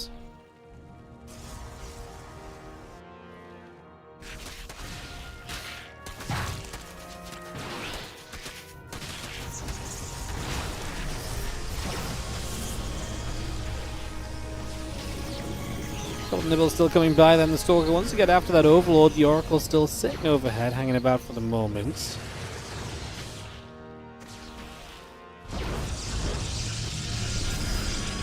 Oracle activates, a few Zerglings get turned around the other direction. Still got the Twilight Council and Nexus coming online.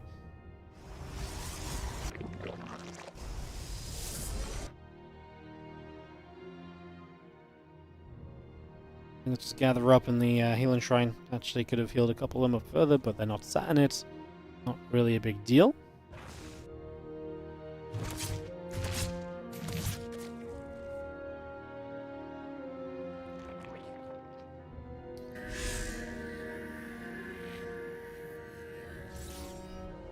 Couple oracles coming around, stasis towards the landing. Again, just going to be seeing the Rotor on the left. Still building up, the Evolution Chamber coming by, the Blink and the Gateways building up as well. So, it's going to have ourselves the Oracle dropping a little stasis ward down.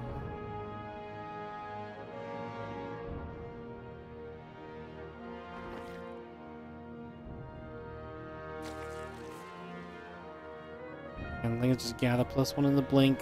Coming in for the moment, the Oracle's going to step across right there.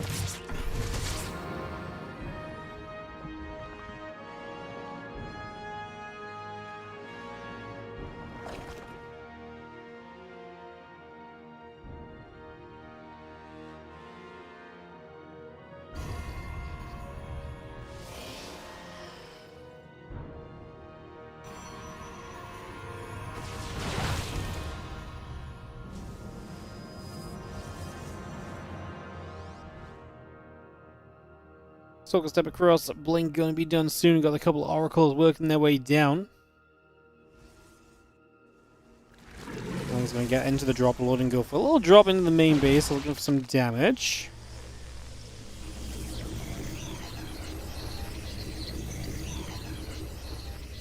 Looking for the drop lord to unload into that main base. The few Stalkers going to get in towards that upper right hand side.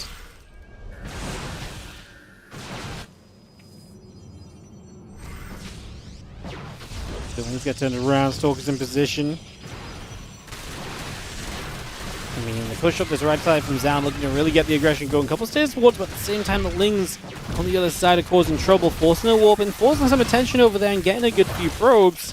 Meanwhile, Serral has defended that main offense in the upper right, so no progress here for Zoun, who gets taken away from that upper right-hand push. Now on his way to Storm, now on his way to Charge.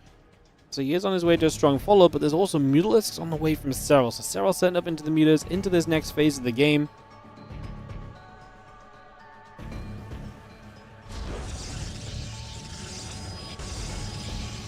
Also missiles continuing through as well.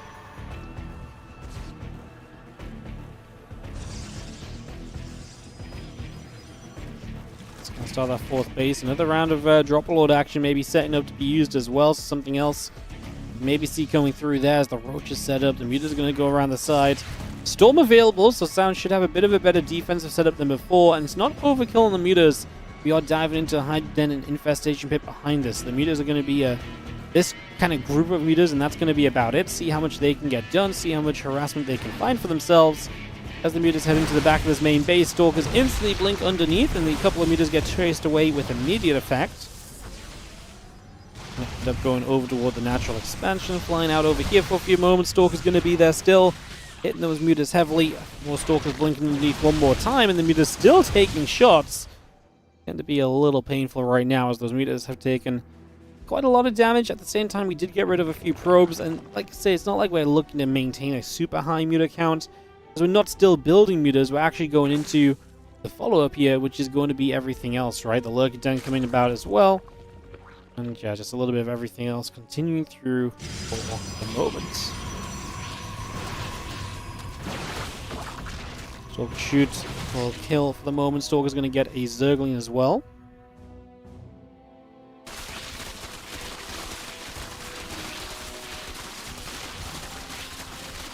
Playing Roach will just knock down the rocks. The few Hydras gathered together. Stargate and the Fleet Beacon still building through.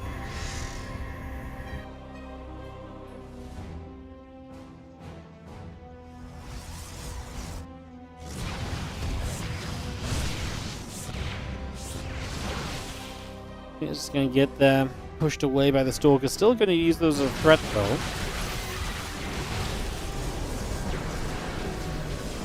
Stalkers will push, letting Roach getting chased around. The Hydras push back as well. Obviously, when you get to Lurkers, that army of Serral is really going to take a big step forward in the right direction. That's when it's going to become a whole lot scarier again with those Lurker upgrades finishing.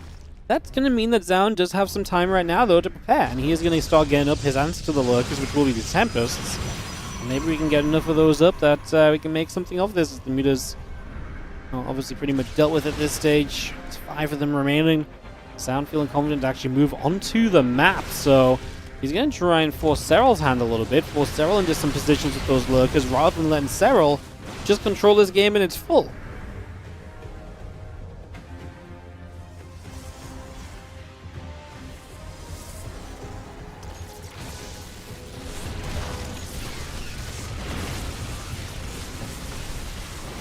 More shots coming through. Storm goes down on the Zerglings once again. Zoun's push out didn't last too long. He's now actually having to push into lurkers, which did get into position here. That's kind of what we're trying to avoid happening, I believe. Just with that push out, just to stop Serral from being able to get sieged up as he wished to.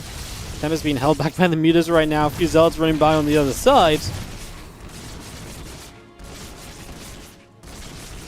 Some more Tempest coming out is a great sign for the long term of this game, but losing your 4th phase is not exactly going to help you too much.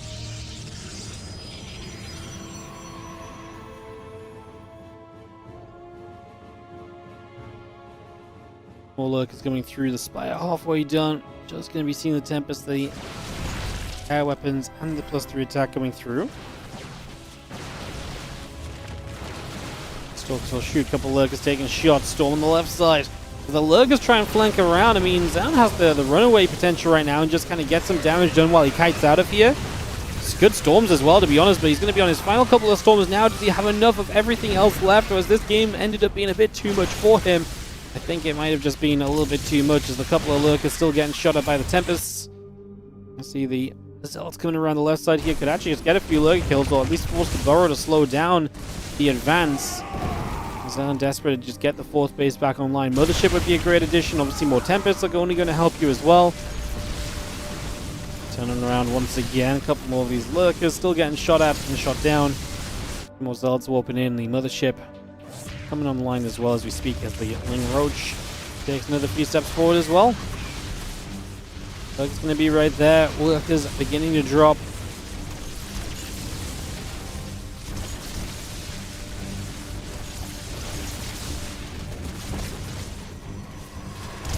I just saw stepping through. It's another storm that comes down the Roach Ling portion of this army.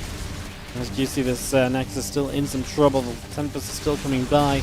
Also looking for their chance to just make their way over here, make their way through. Play cleanup. I mean, again, just another base going down though. First Zoun loses that top base, now he loses this bottom base.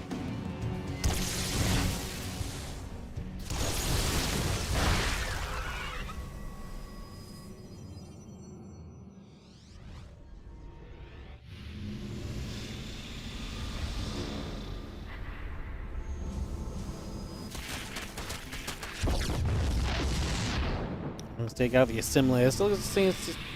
Still going to see the +3 missiles, +14 flyer attack, +1 flyer carapace coming through. The Corruptors are going to make their way forward. Looking for the dive in here. We're not going to drop the plug in from the Mothership. Mothership will not last long. Overseers are nearby as well. And Zoun is not going to last long at all in this fight. He knows it. He taps out. He gives Serral game 2. And Serral sits a map away from advancing through to the playoffs here in the Maestros of the game group stage. Yeah, Serral doing what we kind of expect Serral to do so far, which is just look very, very good. And has been just pretty solid from him throughout a couple of games thus far. We'll be going to Pylon for game 3. See if Zoun can bounce it back a little bit. We're good on that, which means we can just go. Straight off. And get this underway with Zoun in the bottom right-hand side, while it is going to be Serral sitting in the upper left. And we get into game 3 of the series.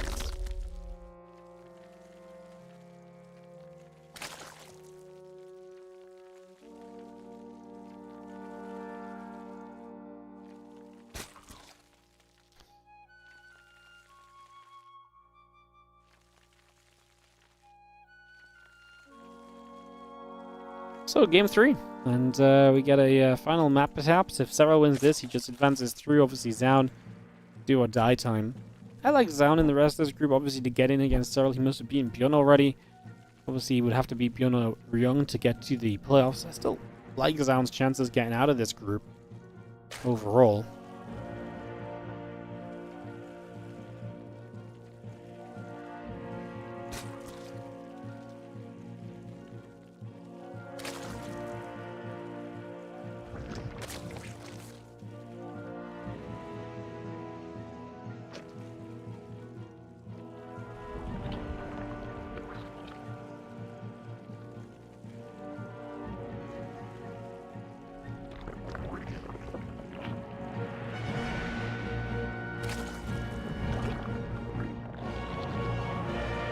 Oh, Hatch Castle Pool coming through initially, just going to have our Nexus building up.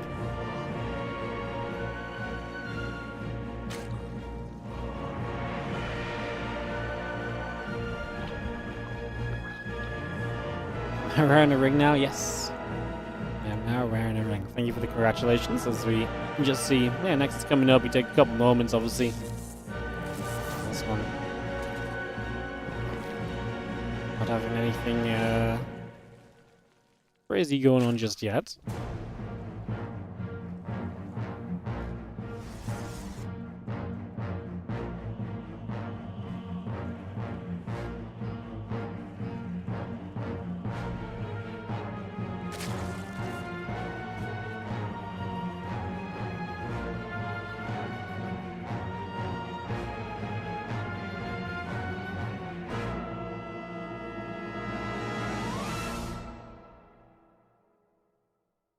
Let's see the couple lings around the top rope. Gonna get chased. Let's have the Stargate on the way through. Depth in the warp gate still building as well. Link speeds continue to come online.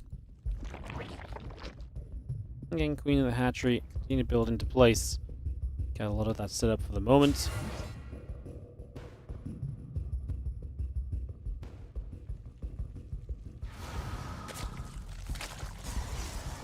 Yeah, just got that Stargate finished very shortly.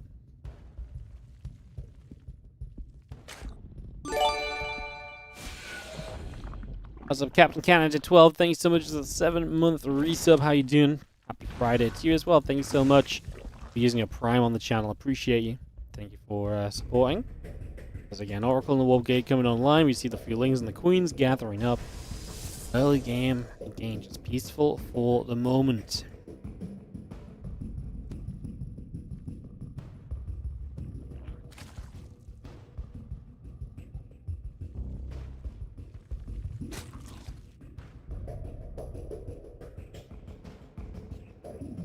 Couple drones, couple lings, the Overlord and the Queen's all building, the Oracle and the Warp Gate coming online, the Nexus drops in. Everything looking pretty steady. Zoun just needs to get a bit more control of this game early, I think, is what it comes down to. His game so far, it's just been Serral able to really take control, kind of make the plays, you know, show up with the different sets of units, and Zoun's always been somewhat scrambling in return, rather than ever really being able to comfortably kind of pick through and put himself into some, you know, better moments, or, I mean, without even really being able to make much of a play. No, like, he's had a few good storms here and there, he's had a couple of step outs onto the map, but in general, he's been the one that's been forced into playing the game that Serral is picking to play. So, definitely a factor. Just have the couple oracles hanging about.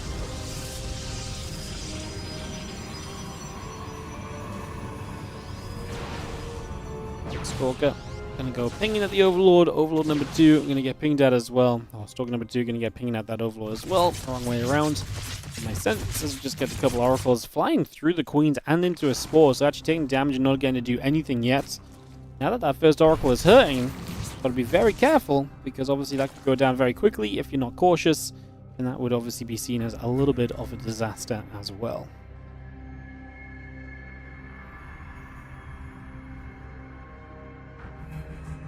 That comes up, drones and overlords coming through. The evolution chamber will build, the Rotron is about to complete.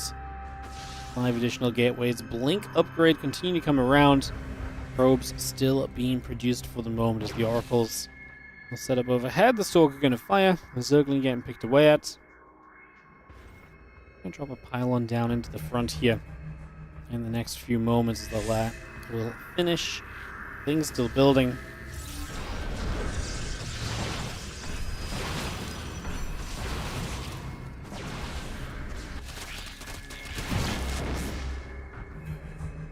As long as they're able to get a couple of grabs, they're going to be able to grab the Stalker, and you do still just see Roach's Queen. This one missiles on the Roach speed coming up.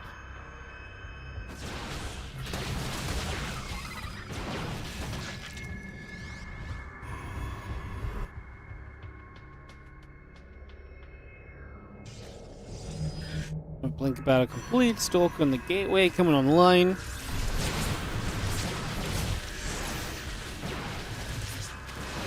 The Stalker's gonna get turned around. The Roach Ravager stepping through. Nice Bile gonna remove the stasis ward already. Gonna make it a little bit easier for you to just go pushing on in. And Zoun's pretty committed to this. No +1 attack upgrade on the follow-up or anything like that. This is really him wanting to succeed with these Blink Stalkers, and if he doesn't, this series might just be done. Like I say, I mean, he needs to get some work done right now, but he's gotten pushed back already. Stasis does catch a handful of Zerglings. It's something at least.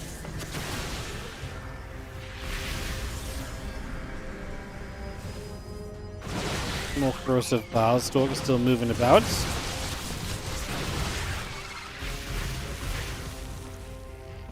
want to step forward once again. Just going to be having the Ling Roach Ravager looking to push through. I mean, Stalkers need to start blinking away. Some of them are low HP already. It's problematic though that so many of them are so low. Does not feel great.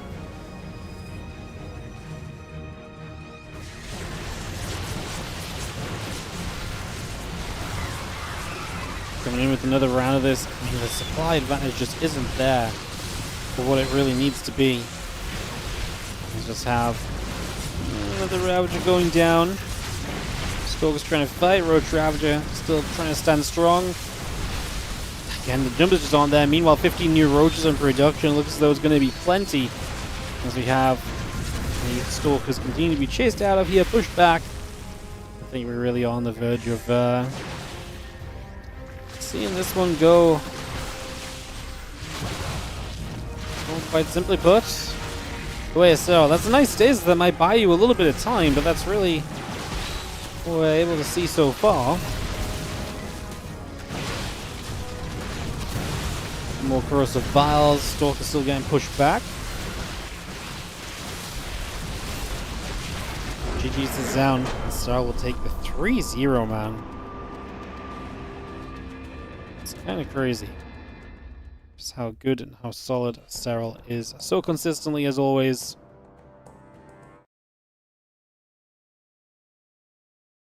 GG. Alrighty, Serral 3-0. That means he advances on through. And that means we're going to step away from this Group B of games.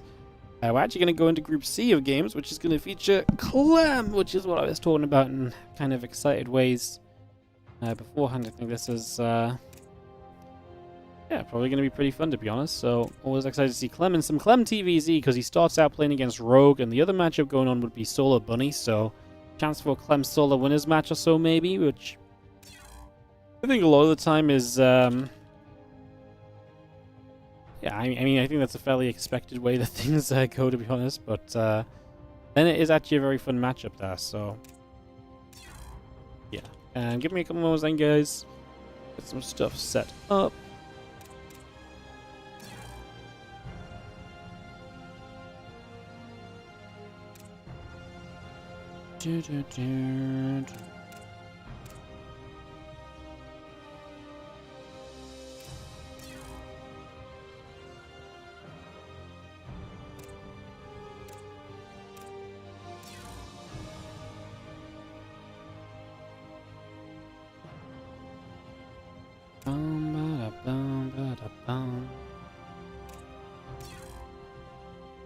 Perfect. Alright, we're just waiting for some ads to roll out then, and we'll be able to go. Perfect. When were these games played? These games were played last weekend. It was played Thursday through Sunday, Groups A through D.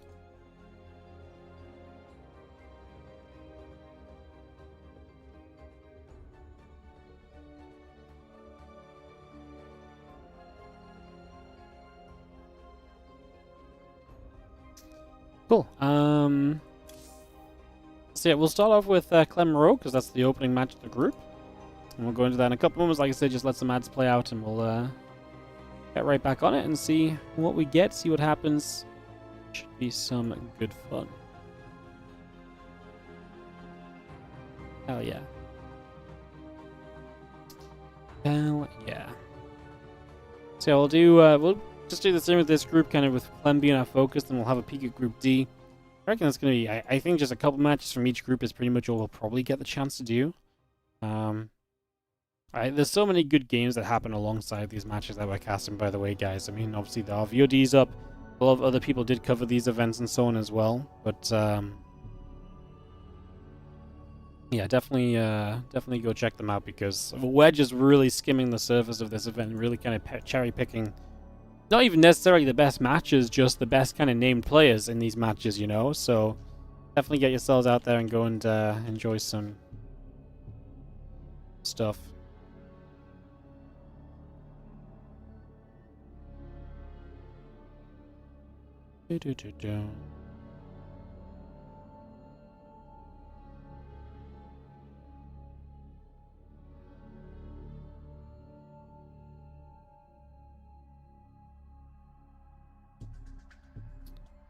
Perfect. About 20-30 seconds, we'll jump into this game one. Like I say, some Clem Rogue, some TVZ action. It's not every day we get to see Zergs as well in every matchup so far. You know what it is? It's like I'm following some of the more popular players, but we're actually getting a lot of versus Zerg matchup, which is obviously very nice because we don't usually get a lot of versus Zerg or Zerg versus. So we're kind of hitting two birds with one stone with the way that we're doing it so far. Obviously helped that Reynor and Serral, the players we followed initially, to be fair. So.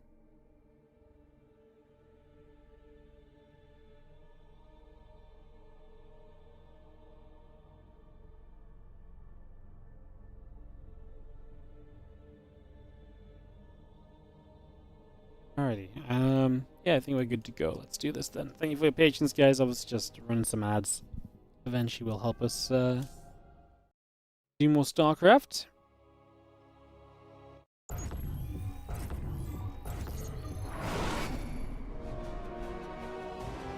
In the top left-hand side, we're going to start off this best of 3 from the Maestros of the game, $20,000 tournament.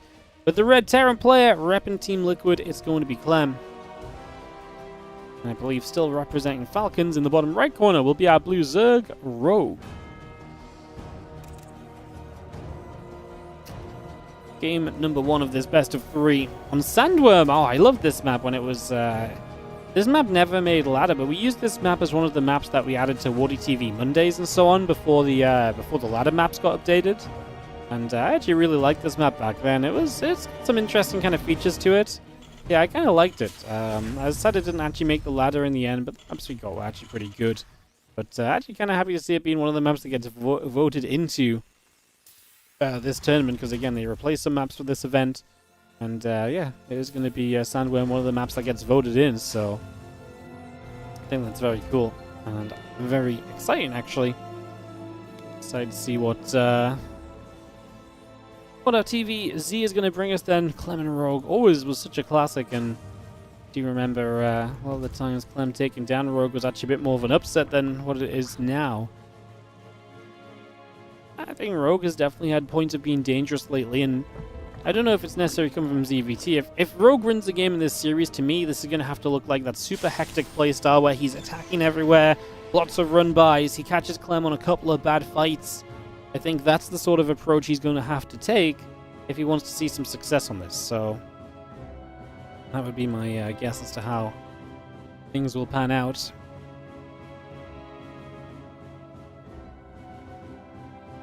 Ripper on the way, command center in the orbital command coming up as well. Just going to see the hatch, the gas, the pool, bringing a little bit of everything in on online as well here currently. He's just bringing that straight up.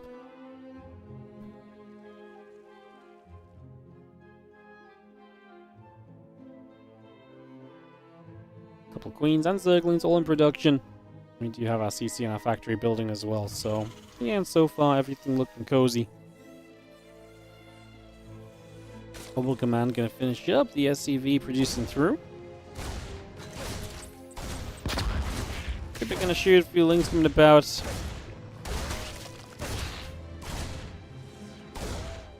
gonna see the Reaper tapping onto the hatchery. The few Zerglings gonna be there. Obviously Clem looking to try and maybe get a couple of those early. Pressure the mineral line a little bit if possible.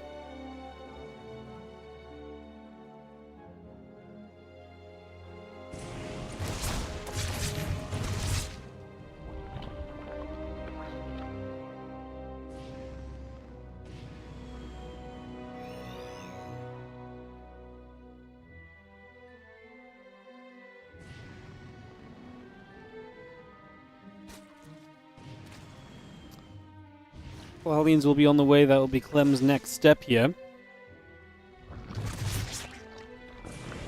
Let's see if Queen's gathering about. The Ling's going to be there. Reaper getting forced back a little bit. Little grenade going down. Ling's still trying to chase the Reaper for a couple of moments. The hatchery continue to come through as well.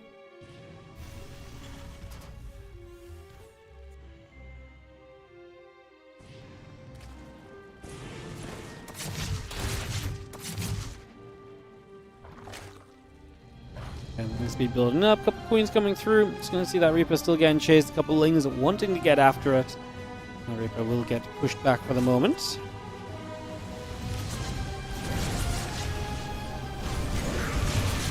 A couple of Hellions already going to get shot at. We have 3 drones, but pretty hefty dive from Clem, who will lose some of his early game units for this.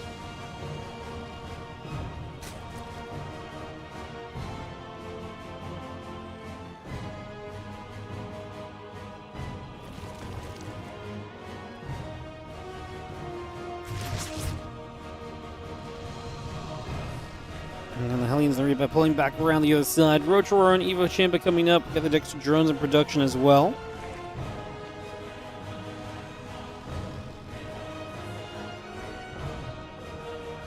And Banshee and the Cloaking coming up. Just seeing a couple of barracks building through.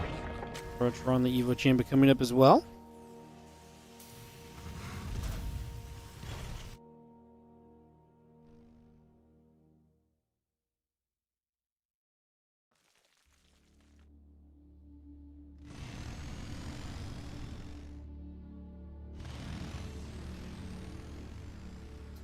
Hellions will try and continue to control the map here. Next step, going to be a couple extra barracks. The Banshee on the way as well, still from Clem, so he's going to have additional harassment still to come. Rogue just fighting his way through the lair via the Carapace upgrade. Has a few Roaches on the way out to play defensively initially.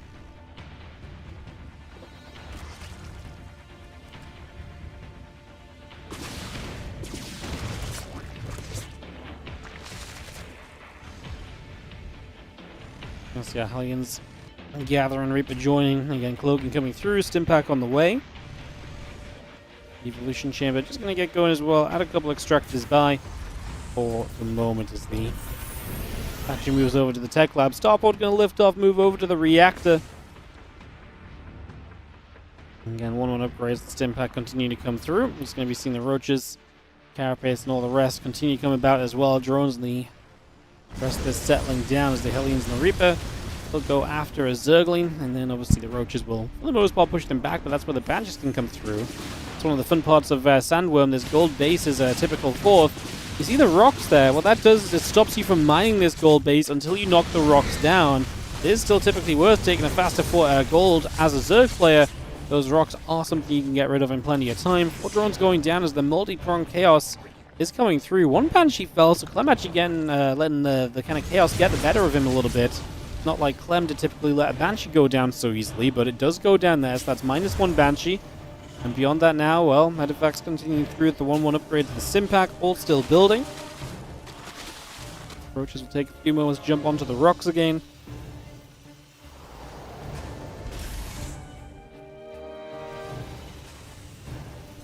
And obviously Rogue wants to just get that gold base accessible for himself. Army supply lacking a little bit as he goes into the Infestation Pit and the Hydralisk Den. So Rogue going for a little bit of everything right now, looking to set up the future a little here.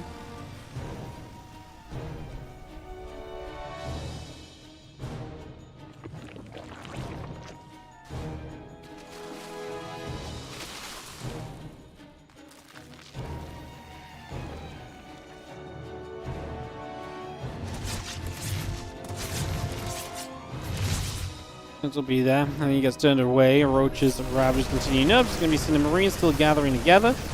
It's going to see an over. Will go down initially. Getting up the tank on the high ground. Good position to push down into from. You have enough Roaches here. There's a few Marines on the other side. Going to make it very susceptible. Those Ravages are going to be in trouble. But Clem really just managed to break through this. His tank's still alive as well. Reinforcing tank showing up. That's eventually going to get hit by the Queens. But I think Rogue is just a few units shy of clearing this out. Wow. This is one of those moments where that little bit of Hellion aggression earlier, hitting a few drones a couple times over, has added up, because I don't think Clem is meant to really be able to break through in this moment. It's been extremely close. And a few more units from Rogue would have made this look completely different.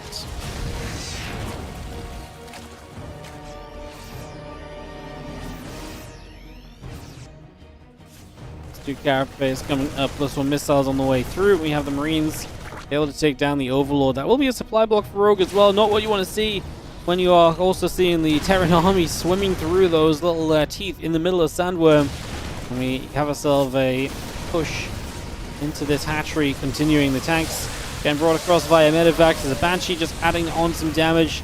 Spore Crawler not close enough to provide detection just yet. And right now it feels as though those Marines are not going anywhere. They will not be moved with the 1-1 to 1-1 upgrades being equal, but the numbers just being so much so in favor of Clem. Yeah, you're just not getting close. The tank in a great place as well, safely positioned, and also in a position that kind of hits the units as they move through the choke toward those Marines. At least they were. Now, obviously not so much as they get pushed back. The Marines overwhelming, and Clem overwhelming into a 1-0. So Clem is going to take the opening game of this best of 3, and Rogue will kind of hit a little bit of a brick wall there as he just...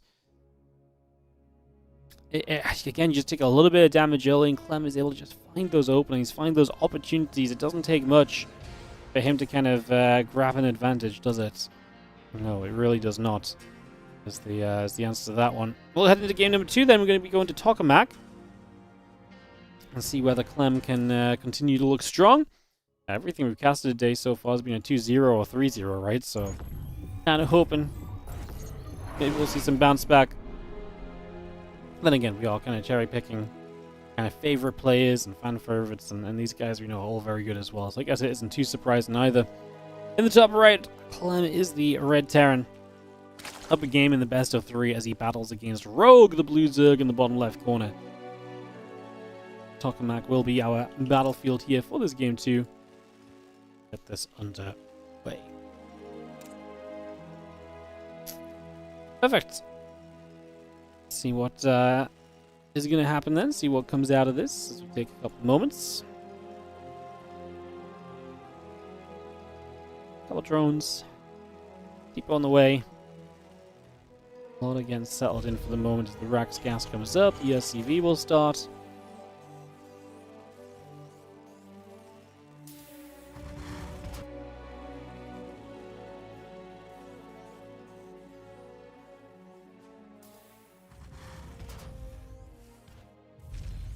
I see a couple of barracks coming up as we just have them coming in right at the front here. So Tokamak gonna be our 2 Rax Reaper map for Clem.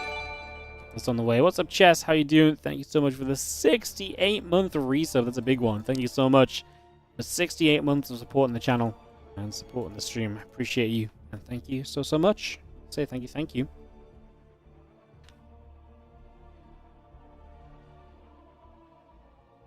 Almost there. Yeah, one more. Thank me? Okay then. I'll thank myself as well. God, I do such a good job. Oh, thank you for the support. We'll not make all of this work without you guys. Excited to be here again. Next 11, 12 days, we'll have StarCraft every day pretty much. And then I'm going to be away for a few days. Me and Helen going away for a handful of days. And we'll be back and we'll have some more stuff going on throughout October. I'm away a couple of weekends in October. Some Monday Cups will be moved, but for the most part, there's not going to be like... The next 5 days that I'm away for, at the end of September, is the longest I'm away currently planned for the rest of this year. And probably longer than that as well, eventually.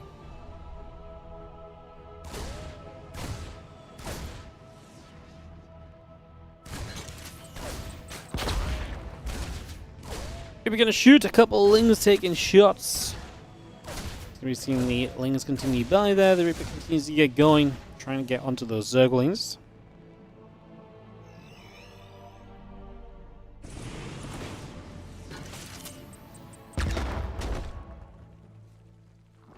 Couple Reapers will just step through. The couple Zerglings gonna get there. Queen's gonna be nearby.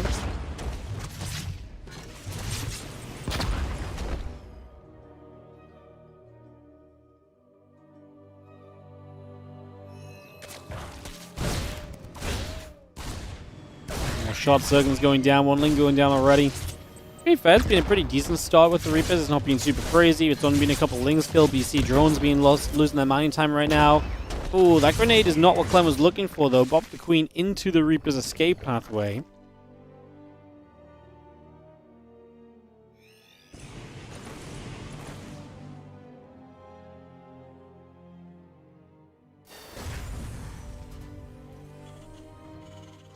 Have a couple bunkers still building up.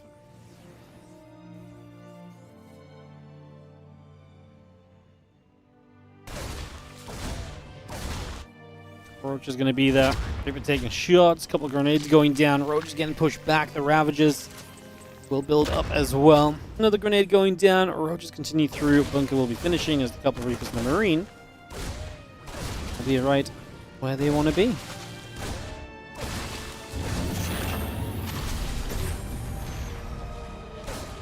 One locking on and a few Roaches taking shots. I mean, I like this counterattack here from Rogue. It doesn't have to do a lot, right? We're droning behind it. But you're just putting some pressure onto the add-ons. You forced a second bunker from Clem.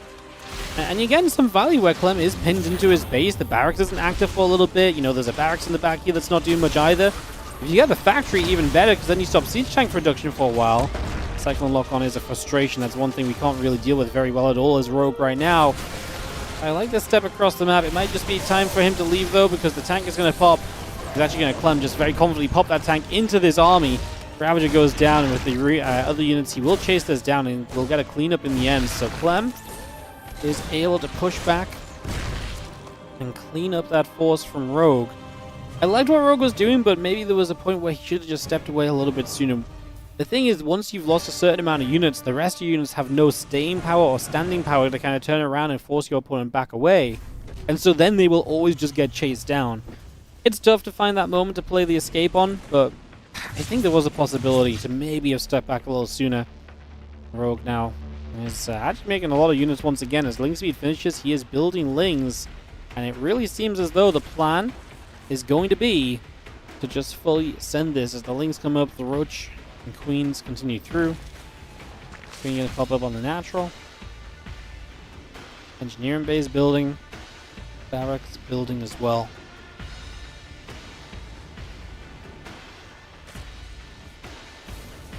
Siege up one tank, second tank going to come across as we speak, and we have the Marines and the Cyclone, the Reapers tapping their way in toward this natural third base hatchery. So Clem, a sizable push here, but the problem with Clem pushing is that Rogue was setting up to attack himself. Oh my god, Lings are running by straight away, so reinforcements in trouble. There's no wall off behind the natural, so as these Lings are already on the natural, they have access to the main base. Clem has to pull away from the third base he was attacking, pull back home to a position where he's already taking damage, and he's going to be out of position defensively too, which is obviously, you know, you're now going to have to push into your own base. It's not exactly ideal. Lings don't kill these tanks, but they get them low, and they hold them up, so the tanks are not returning home as quickly as everything else is, and that's a problem in its own accord as well, as the Ling Roach Ravage here is absolutely dominating at the moment. Rogue gets a supply block, but I actually think he might have just done this with this aggression. What a fun little way of things to go. It's actually going to work out. Clem getting aggressive, not realizing that Rogue was being aggressive, is going to cost Clem this game. That lack of realization, like a lack of awareness that his opponent was just spamming units, is truly going to be the costly one there. And that gives us a game 3. We are going to get to 1-on-1 on this one at least. Beautiful. I'll have to run ads then if we're going to a game 3. Thank you so much, Twastat, for the 5-year resub on the Prime. Appreciate it, buddy. Thank you so much for 5 years of support. Thank you very much indeed. Appreciate you. As we will to game 3 in a moment, like I said, just a moment of ads. And then we'll head into our third map. A deciding map. Ooh, I kind of want Rogue to win, Then we can watch more Clem games. That's my immediate thought process. That's what I'm going for, or going through. Nice. That's my plan. We'll see how it works. See how it works.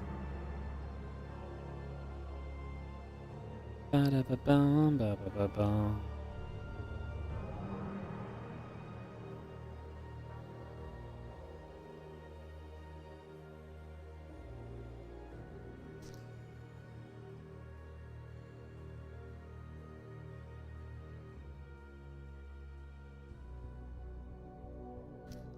Alrighty. Magnat's going to be the map for Game 3 as well. Pretty fun map overall for a bit of TVZ. It's a big map. I mentioned this earlier on. Interesting to see kind of Clem's approach to it. And gives Rogue a lot of counter-attacking, run-by options, which is one of the things I think Rogue has actually been really incredible at lately in ZVT. So I can get behind this with a little bit of action, a little bit of excitement.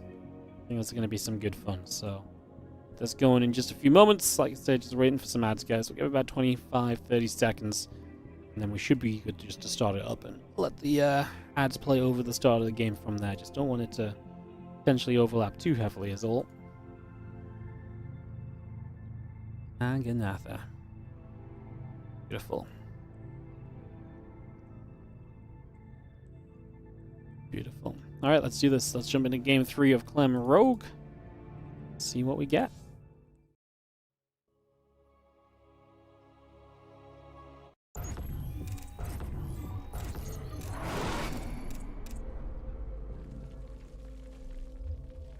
Obviously, this is a final map then.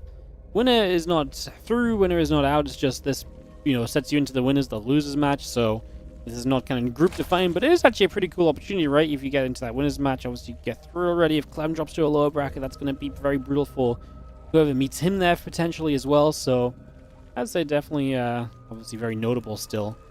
As even if it's not going to be immediately like the last chance for either of these guys just yet. In the bottom right, Rogue, the blue Zerg. Battles against Clem at the red Terran in the top left. Get ready to go.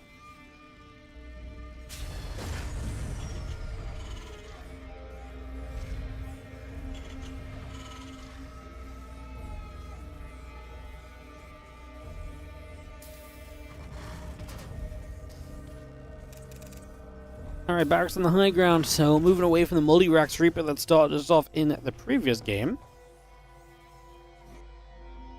And Rex and the gas coming up. SCV coming through. A couple drones in the hatch. Building.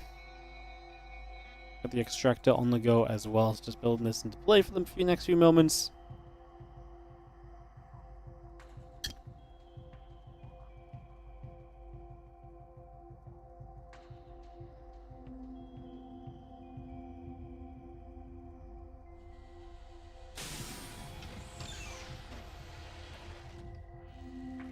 And Reaper in the orbital will continue to move on through. Just going to be having that coming about for the next couple of moments. Spawn and pull finishing very shortly here. Hatch coming around. Drone in production. See the SCV is going to take the chance to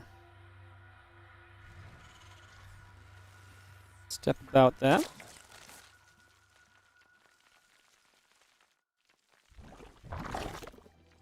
Spawn and pull complete. 3 drones going to keep on mining away. Again, so far so good. It's just take a couple of seconds for Queens and the Lings to continue through. Nothing crazy to start off Maganatha, which is just fine. Like I say, a bigger, more normal map. Be fun to see.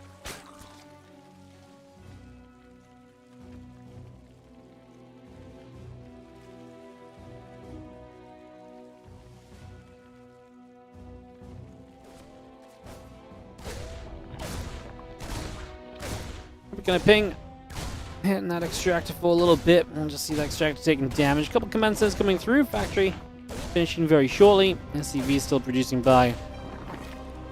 Just gonna force the extractor Nelly to finish there. So Rogue genuinely being delayed a lot on what would have been that third hatchery. Need to go third hatch on the other side. Reaper actually gets the kill in the end. Not a bad start for the Reaper at all.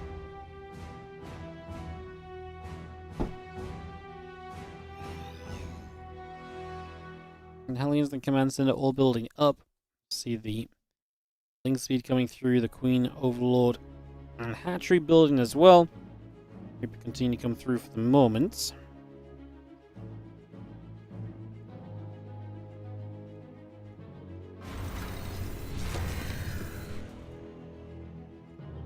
Reaper comes down to the bottom side, just going to have a look at the hatch here. So again, a little bit of vision to see what's going on. So the hatch, the Queen, the drone, continue to build on through. And yeah, the Reaper would also like to obviously get involved if it can further, but with link speed completed, I think the last thing this Reaper's going to do is anything significant in this game at this point. I think that one is just going to be forced on its way out, so that will be chased out of here. That one will be wrapped up and done already.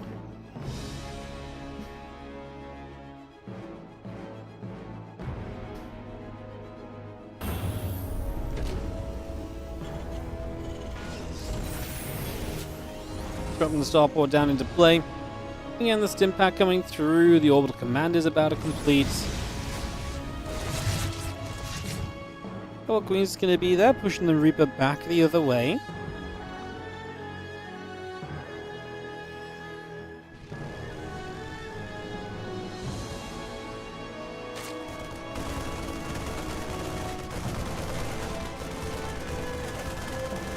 Marine's just going to get there. Overlord is going to go down. Such a supply block for Rogue as well. Nice catch by Clem.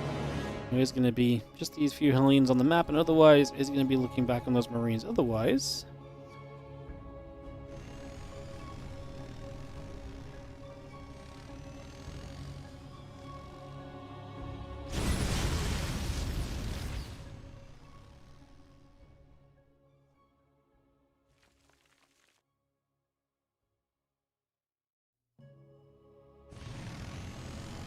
just gather them together.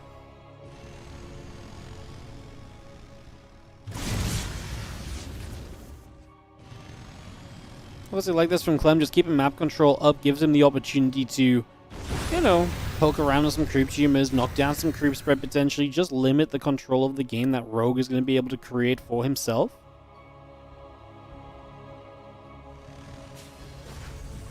That's the double medevac moving out is going to be more barracks from Clem. Obviously, he's already got stam, etc. No surprises here.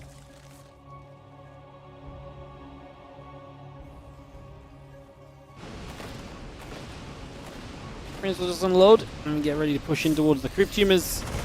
Overlord there will go down.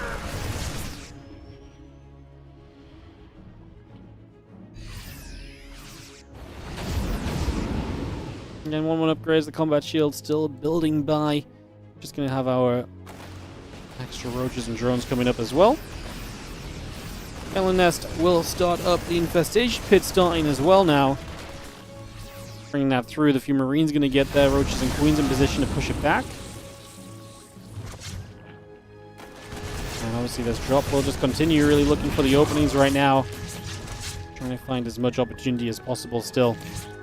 The medevacs.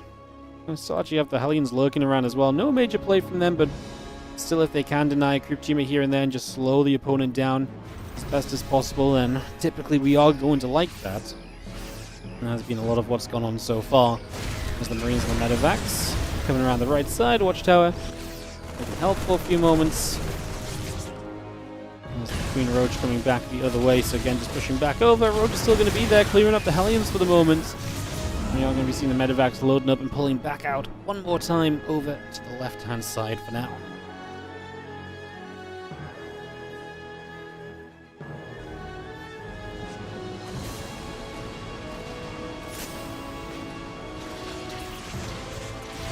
Roach Rava still just joining up together. A couple more biles once again.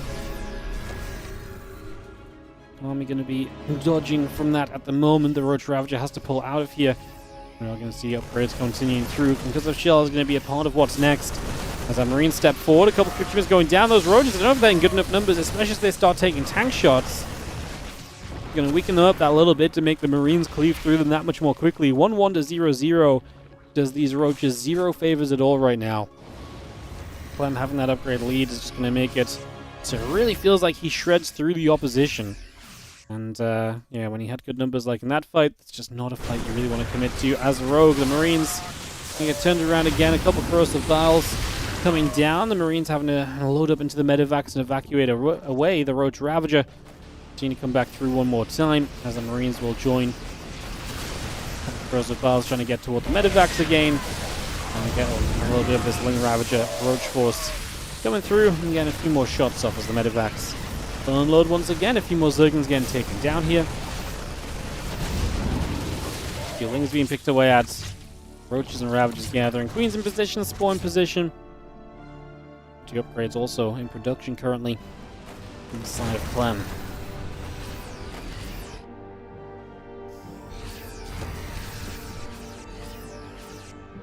Means we'll take that chance to come straight through the center.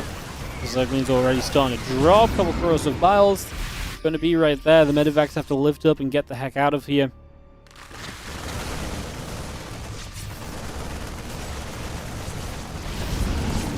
Gets the hatchery as well, which is nice. Just slowing Rogue down for a deeper phase of this game. Both players coming up to being maxed here shortly.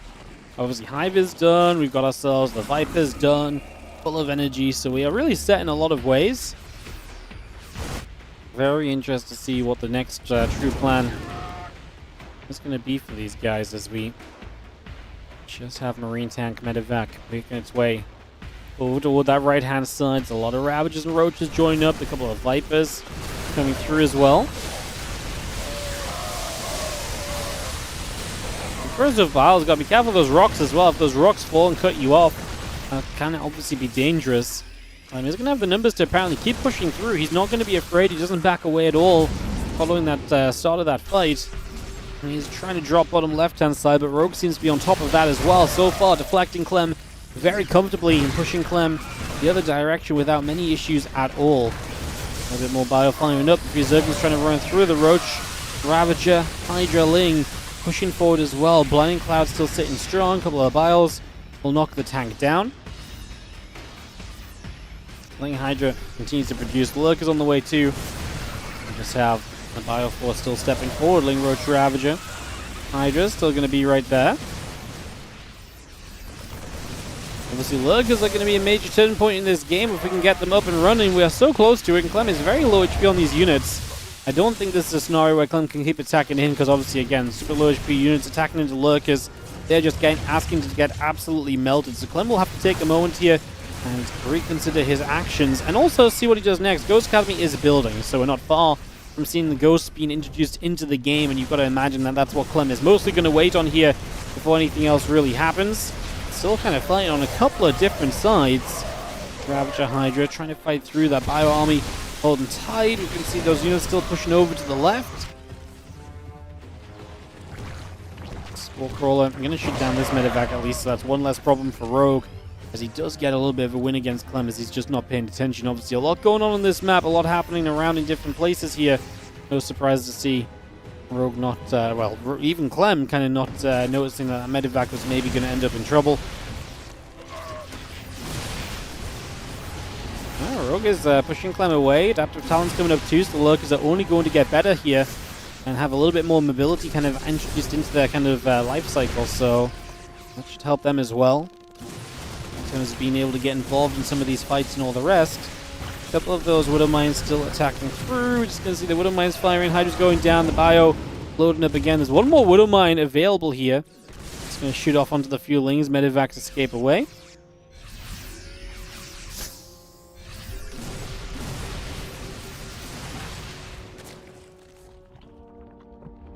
Hydra Ravager pulls back. Actually have a Nidus network on the way from Rogue, which if he's obviously surviving right now, which I feel like he is, being able to start Nidusing and attacking is really the next step for him. Defending his 5 bases. Clem on 4. Ideally, you want to start hitting Clem now before he starts feeling comfortable and getting to 5 bases, etc. Like I said, start utilizing those Niduses, try and get some lurkers in aggressive spots. Even if the Nidus just acts as a distraction, right? It doesn't have to be a successful Nidus network. While that would be, you know, the greatest scenario, just being annoying and harassing with the Nidus can take attention to maybe set up attacks elsewhere at the same time. Those are the things that Rogue is going to want to start latching onto here as an opportunity that he can kind of really delve into and really open up to kind of play into his favor. Marines and the Ghost getting a couple more units just out over on that side. A few Zerglings end up retreating away. Forward Command will relocate into the center of the map there as well. Just going to bring that straight back through into the middle.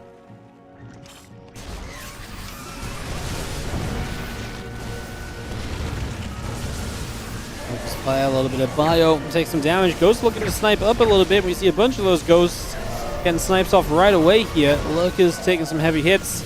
We are having ourselves a Hydra Viper looking for a push through. Another Woodermine shot goes off. The Hydra's taking damage. Now on the bottom side, the bio units are going to go, and this hatchery will go down. A couple lurkers still being killed.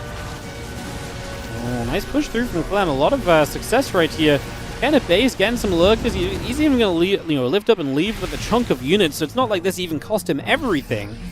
So Clem really ends up in a pretty happy position, I'd say. A little bit of bio ghost still pushing through once again. You're going to see a snipe, couple lurkers going down. Another couple lurkers getting sniped down also as the army of Rogue still pushes forward. A couple of Danes trying to get a connection, trying to get a grab. Ghost just about able to stay clear of that one. Is tell you what, these rocks are still available here to be knocked down as well. That could be nice, right? Just taking away this access point could be a factor to think on if that position continues to be important. Clem actually has the money in the bank, mind you. He has established a 5th base. I mentioned, let's get that Nidus up, let's start harassing when Clem was on 4 bases. It never really came to be, and the harassment that Rogue has launched here is not going to work either. Because it looks like Clem is in full control, and it means that he is mining comfortably. Well, obviously, he's been the one dealing damage to Rogue at the same time. So Rogue really is truly coming out into a much more worrisome position now.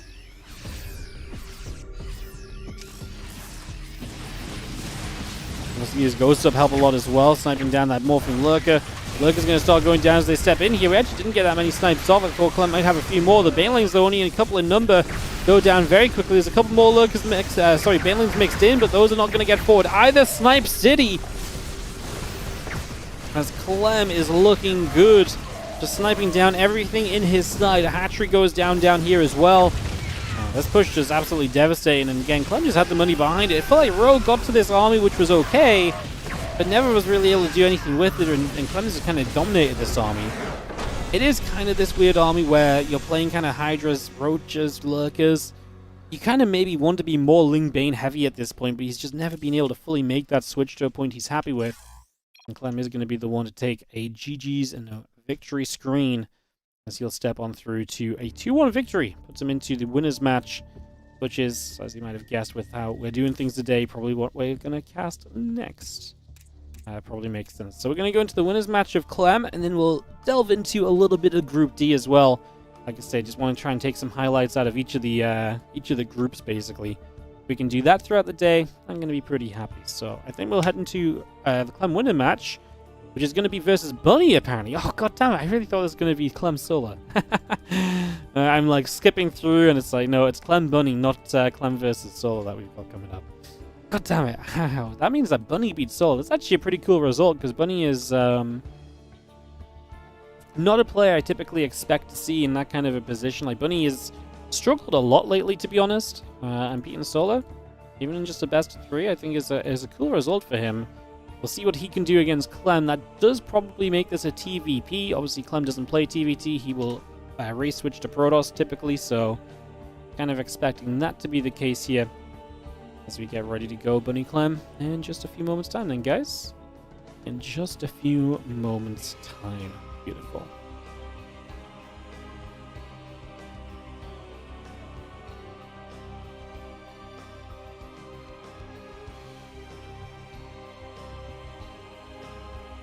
Ba-dum-bum. Alrighty, just wait for some ads, guys, and we'll get back on it.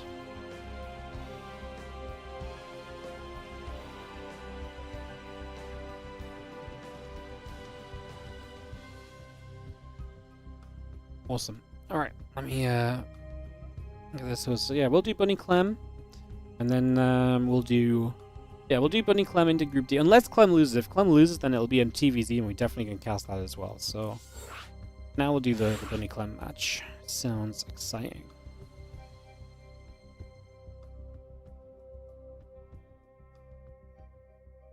Exciting. Again, I hope everyone is doing well. Good to see you guys. Thanks for joining us. Obviously, just covering some replays of this event that happened while I was away. We're trying to get through just a bit of everything today so that we can go into the playoffs tomorrow with a rough idea of what happened throughout the groups, basically. So, yeah, just a little bit of that, and then we will be kicking off tomorrow. Should be a lot of fun. Looking forward to it.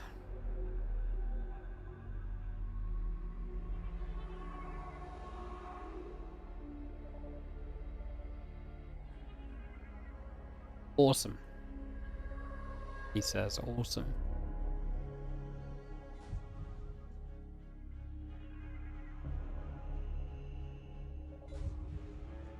Alright, let's jump into Bunny versus Clem, guys. Thank you for a little bit of patience. Just, like I say, rolling those ads. Get the money churning out again. We've got some tournaments we need to fund. Gotta get the ads, gotta get the ads rolling to make that happen. Let's cast some StarCraft then, as we're gonna have a best of 5 winners match here. We'll start off in the bottom right corner with the blue Terran player. This is going to be Bunny. And yeah, he defeated Solar to get through into this winners match for a shot against Clem, who will play the Protoss instead of the TVT. Obviously that is exactly what we were expecting, so no surprises at all in that regard. Let's see what Clem and Bunny give us. Winners match of what was Group C. This one was played on Saturday. Clem and Bunny playing StarCraft. I was partying. Lovely.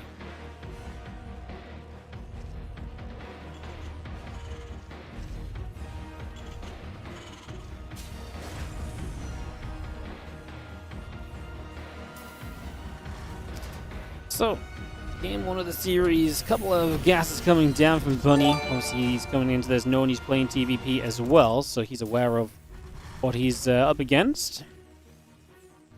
Oh, what's up, Fabrizzi007? Thank you so much for the 1-year resub. Appreciate that. Thank you so much for subscribing.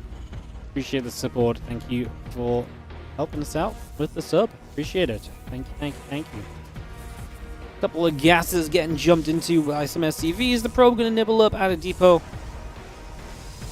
And Clem trying to see what he's going to do over the next little while as the Reaper continues to pop out in the next few moments. How am I?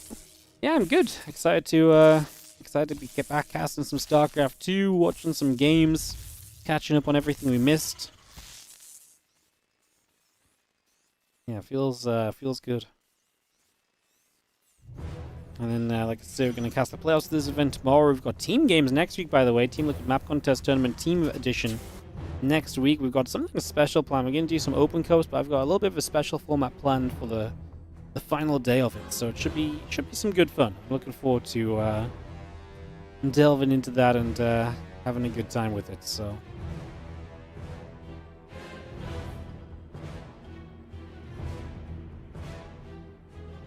probe coming around, heading back toward the right-hand side for a couple of moments. Just going to see how a Wolfgate coming through. The Reaper going to fire. The probe will take some damage. And that probe actually going to get stuck, so it will go down. Not much more that Clem can do there. Just trying to find as much info as possible before he gets dealt with. The Reaper obviously now able to take a step onto the map. And we're going to immediately find this adept, which then we're going to have to pull the SCV away from. Cyclone starting, but it's going to take a little bit of time still.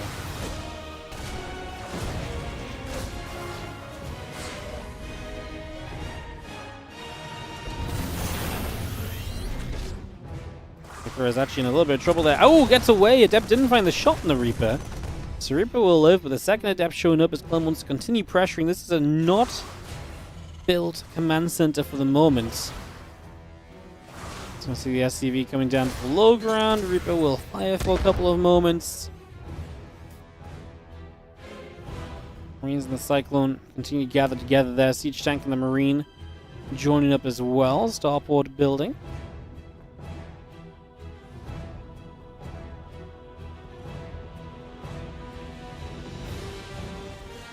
Again, Blink continues to come through. The extra gates in production. Robo facility is going to be on the way through. Cyclone going to join in. Cyclone needs to be a little careful. Doesn't want to lose it, right? Obviously, this is giving Bunny the freedom to build the command center back at home, but it was a good delay from Clem early. Especially when you consider Clem lost none of his initial units to do it either, right? This was not like he had to give up both the Adepts to delay for that amount of time. Very nice start from Clem, like I say, and let's see if he can capitalize on it at all, as that blink is about halfway done. Robotics facility coming up, finishing in the next few moments.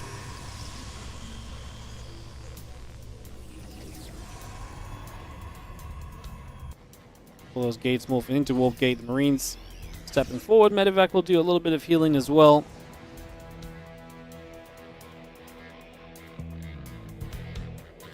A little bit of the Marine tank still pressing through. The Reaper will be there. And again, liberating the Marines building as well. The blink about to complete. And the army of Bunny again right up to the top side of the map.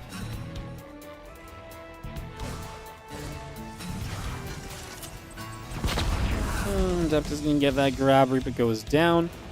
And the few Marines and the tanks make their way across as well. Just going to come straight through. A couple of shots off. Stalkers taking some additional damage. Viking tank Marines still building through. The Stalkers continue to trade. Again, a few more shots coming over for now as the tank is going to fire up one more time. And I mean, good position from Bunny. So good push. In a good position. The Stalker's going to blink to the other side. They hit the Liberator, but Chachi gives the tank a chance to get some shots off. So I don't hate it for Bunny, actually. Gets the tank as well in the end. It's going to load up, pull back. Obviously, would love to get rid of every single Stalker. That feels somewhat good for you as Bunny. These 3 Stalkers of Clem are going to get away. It does stop Bunny's attack, and now that Bunny's given up the siege in the position, is he able to do much else here? It might just be a case of him having to turn around and go back home. It does look to be the case for the moment.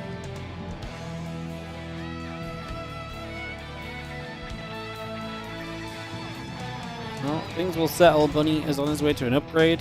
The +1 attack upgrade starting. Enough no stim just yet, but I'm sure that will be on the agenda soon enough. There's also just this lone Viking. Maybe hit a mineral line or so. Definitely some opportunity there in terms of what it might be able to do. So we'll come across. Marines is going to scan. Observer goes down. The Viking's still heading up to the top. Stimpack combat shield and the +1 upgrade building as we speak. That Viking wants to land right in the back of this mineral line here. So able to come through the Stalker. Able to warp in.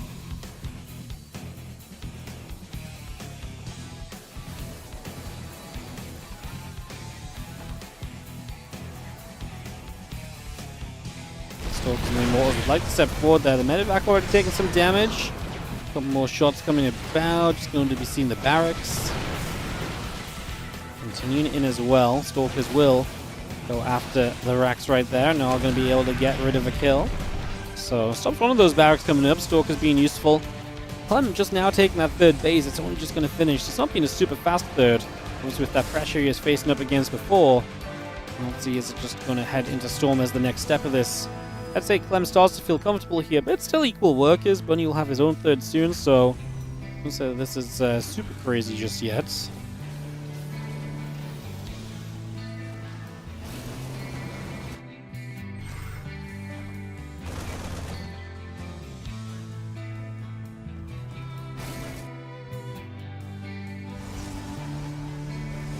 Stalker's still moving about. Storm is building.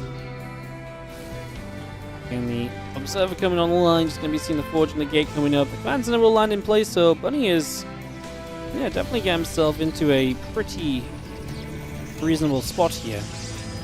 The Concussive Shell is now starting from Bunny as well. Again, Marauders, Medevacs building on through. Another reactor coming up, the Orbital Command building. The Ghost Academy producing as we speak. The Adept may want to take a little bit of a step forward.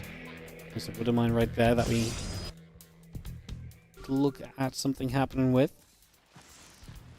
Observer's going to see it now, though. Clem is going to start pushing in for a potential fight. Stalker's going to step through. Tanks in good positions. Obviously, the Widowmine got cleaned up initially. It's going to be the Storm Drop on the left-hand side. So into the natural expansion. The Storm Drop comes through. 1, 2, 3 Storms. Has 1 Storm left as well. 15 SCVs. And that wasn't even all of the energy. And not a single High Templar went down either. Crazy. 15 dead SCVs. Not a bad start at all from Clem, as his first attack definitely goes for more than he was probably hoping for. I did not think he was going to find that much with the Storm Drop. Does recall out as well, so still doesn't lose the Prism. That would have been nasty if he did lose it, but kept alive, and Clem just regroups his entire army now. Bunny on that slightly worse economy than what he was playing with moments before. He's going to have to try and challenge this.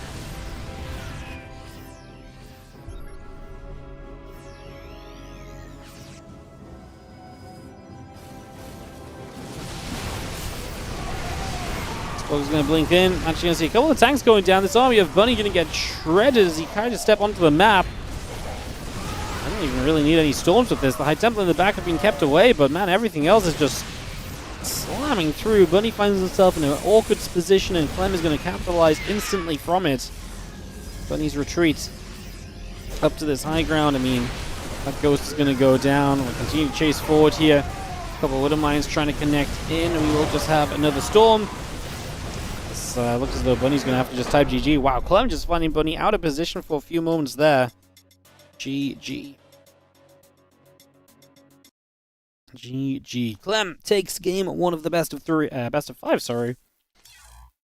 And we'll be, yeah,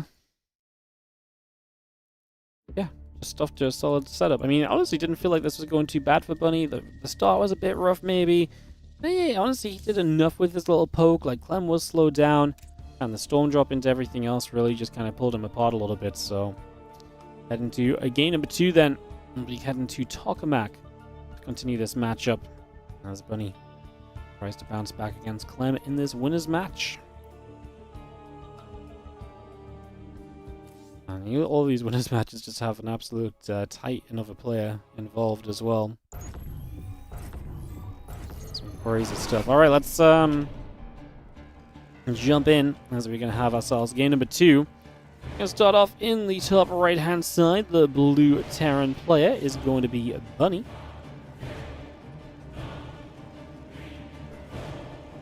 Taking on the red Protoss. In the bottom left hand corner, we've got Clem.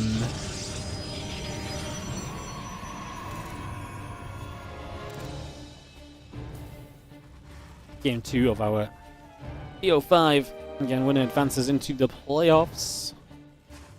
Very exciting.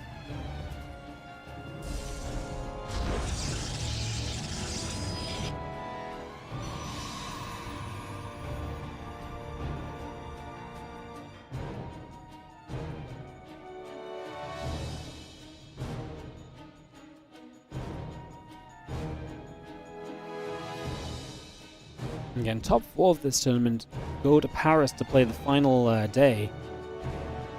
Also very exciting, to be fair.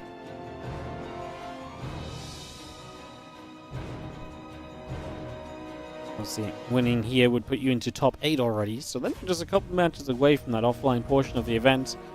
Clem, the French Hope, would be amazing if he made it for, honestly, just the organizers. Obviously, the French organizers would love to have Clem at their event. Imagine if Clem doesn't make it, he'd probably be there to some extent anyway, even if not as a player. Well, at least I imagine there's a chance of that, but obviously Clem wants to be there to play, he wants to be there to compete, so...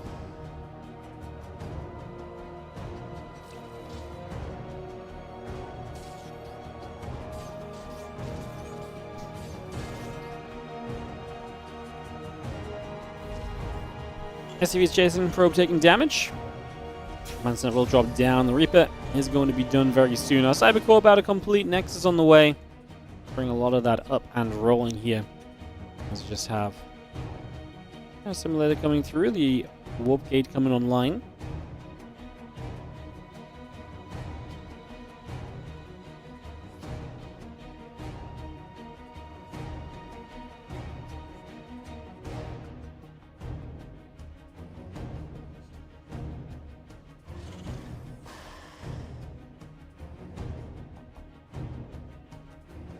Stalker steps over and just have the couple of CCs building from Bunny.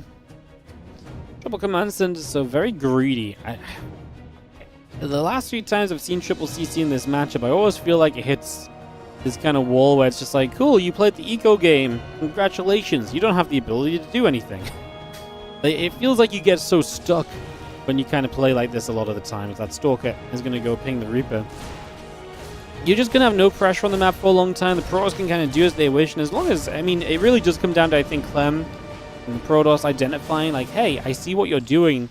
If you see it and you react in just like a very macro-y kind of way, it really feels like you can just take so much control of the matchup and the game. do you think that typically ends up in a bit of an awkward position? Let's just see a couple of stalkers around the back. Marines coming about, barracks building. Orbital command taking a few more shots of damage as the blink and the warp gate continue to come up. The stalkers will ping away onto that orbital. And the Reaper will show up onto the mineral line. A couple of probes will go down. Stalker still taking some shots. Reaper going back the other way.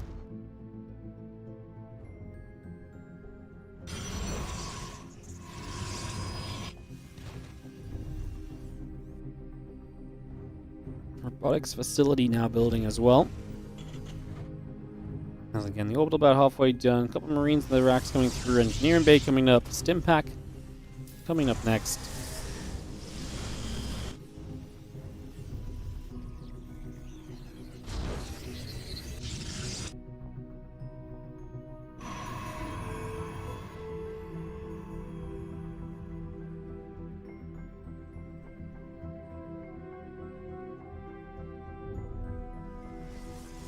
This one stem both building through. Marine Marauder coming about the factory on the way. Still got that barracks about to complete as well as the probe. Just going to be right there. Going to drop down the pylon.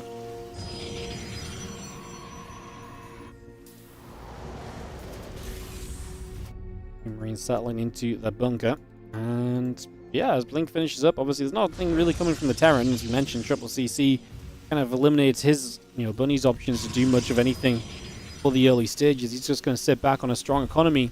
And Clem just taking a third base, not slower at all. He's going to build an Immortal. I think that's not necessarily, required, considering the fact that his opponent's playing Triple CC. But, I mean, an Immortal is still not a bad thing to have. It's still a good unit just to have throughout the game, right? So, even that is not exactly a bad thing here initially, as the Stalker will go in, just go after the Marine, take that down.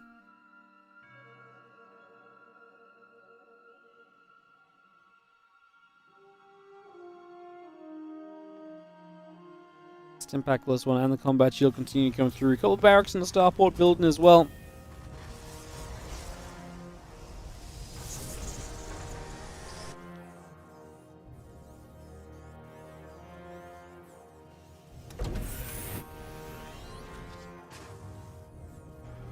Templar Archives is halfway done. The Observer slinking around the sides. Would love to just get further info on what exactly Bunny's up to, potential timings of things. See where the units are, see if there's an early drop coming or what. Not going to find much more though, as the Observer gets shot down, so that is going to be Bunny eliminated now. He kept a lot of units back as well, so I wouldn't say the Observer saw everything. Obviously powering into 5 racks now on the back of this 3cc, so good economy, now into a very powerful chunk of bio. I wonder if, honestly, if Bunny started to move across the map now, I actually think there might be an opening where he could hit just as charges finishing maybe. There may not be a lot of Zealots, there's not going to be Storm. I actually think he could attack with a pretty decent timing window there and maybe get something done.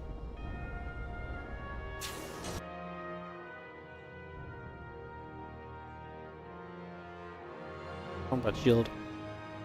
Finishing in a moment there from Bunny. He's just going to get that completed. Medivacs and Marauders on the way out. So the scan gets rid of the Observer. Bunny pushing with the 16-ish army supply lead, but it does feel like Storm is dangerously close to being done. And if Storm is done, Storm will be a big way for Clem to just handle this. Even down in army supply, he would be fine with Storm, unless you really manage to place all the Storms in all of the wrong places. Obviously, that part is unadvisable. Try and hit the Storms correctly. Would be ideal as the bio comes through, getting stormed back. Going to be seeing a couple of mortals still pushing through. The bio still stepping back as well. A couple of shots coming around. The Prism loading and unloading a couple of units. The Medivacs maybe taking a little bit more damage. We're actually going to blink underneath. We're trying to get the Medivac, not quite able to. And Templar Immortal and the Zealot still building as we speak. And Clem is going to push Bunny's shove away for now. Bunny with a worker lead, looking fine there. Clem, does he want to continue across to the other side of the map? It would be kind of crazy if he just sent it. Maybe not so much if he's just shot down another Medivac of units, though. Against that low HP from before as well. And Clem just going to step right in. Wouldn't will go off on a single Zealot initially. And we are going to be looking for our Storms here. The Prism figuring out what it wants to do. STVs start pulling in. Storm, Storm, Storm. The bio running through the Storm to try and close the distance. We don't have the damage output, though, I don't think.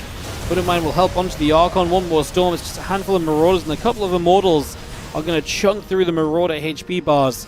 and take them out of the game very quickly. The damage output just has not been there from Bunny. And as he scans across the map to get a read on the third, sees just where Clem is at, realizes he's not all in. There is saturation there. I mean, it's not the craziest economy. He's not fully saturated third base.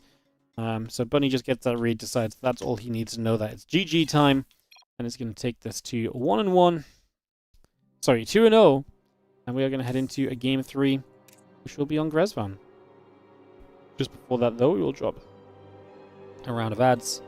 And I will just take one moment, guys, continue to reply to someone. And we'll get right back at you.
Mosbar, thank you so much for the 49-month resub. Appreciate it, mate.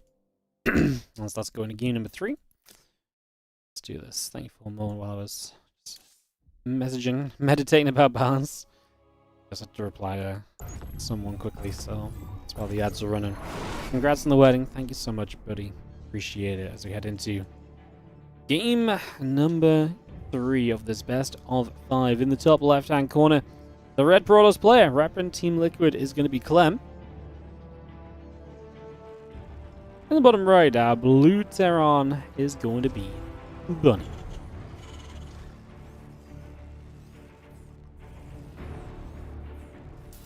This guy's room is too cringe, gotta change channels.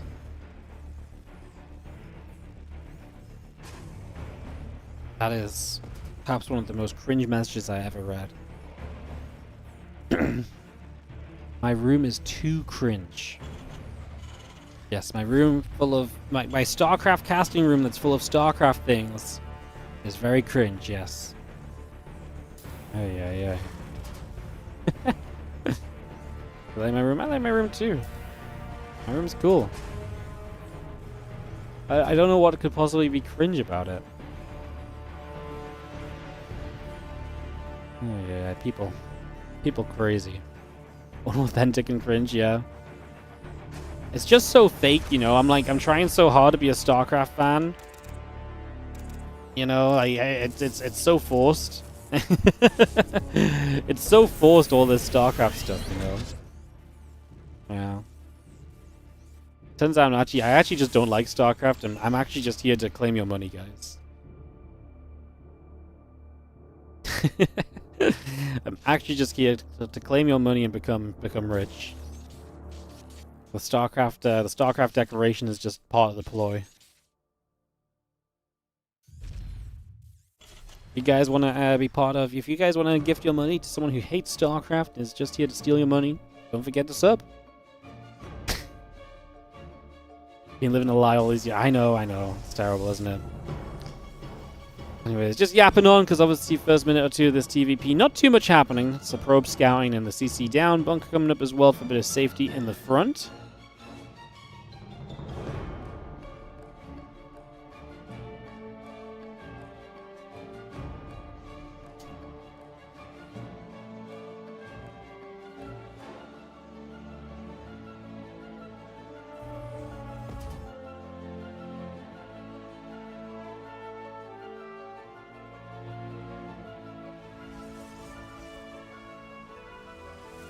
And the internet really changed people, know. Like nowadays, I feel like people feel the need to say things when it's just not important, you know. Right? It's like, I like, is it not just much more normal human behavior to watch something, be like, oh, I don't vibe with this, and just to leave, rather than making a statement? So funny. So weird. Hey, what's up, Soundors? How you doing? Thank you so much for the 2-month resub on the Prime, saying use the Primes. Hell yeah, thank you so much for that one. I appreciate it. It's not new, we just see it now. Yeah. Actually, that's a lot of stuff in the world nowadays. Like, it always existed, it's just social media and stuff lets you see it. I just don't get it. Like, I feel like it'd be genuinely like, I mean, I should, like, there's just no need. I just don't see why you'd be like that as a person, but I guess everyone's different. I don't know, it's just weird, no? It's technically valuable feedback, yeah. Is it though? Like, my room's cringe. It's like, what feedback is that? What part of it's cringe? Is it the colors? Is it the stuff? Is it me? I don't know.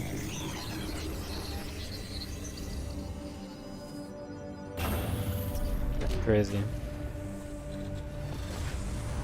A little bit of action. A couple of probes went down as the Hellions got through, so Bunny trying to strike early with some of the early units. Not really disaster territory at all for Clem. A few workers lost, but very much so a manageable number, so absolutely fine for now.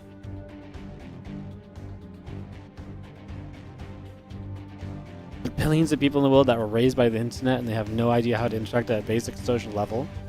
Is that just the case, though, that we're just, like...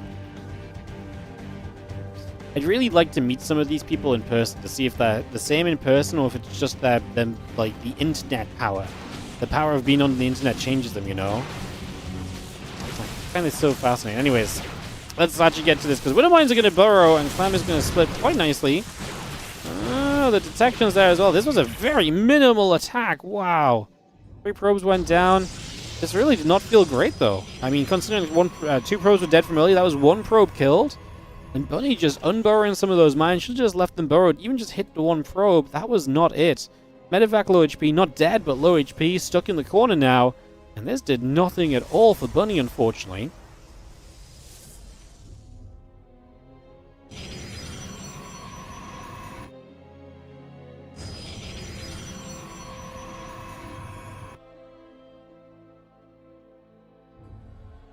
Banshee heading to the top. The Stork's coming down the bottom side. Ready for a jump into the main base. Hallucination going to step on through. The few Marines going to be right there. Stalkers jump up. Hallucination goes down. And +1 on that charge. Still building by. Robobay coming about. The gateway coming through. A couple of Stalkers going to hit the Marines. Keep pulling back there. A couple of SCVs continue to drop at the moment, so not bad for this first little blink in. Should be able to get out without losing much. Clem able to claim a little bit of value in these early stages already as we continue into Stimpack Combat Shield and the +1 upgrade. All coming across on the production tab at the moment. Marine Marauder Medevac continuing as well. And the Banshee comes across and head into the main base in the next couple of moments. Just going to start going through. A couple of probes begin to go down.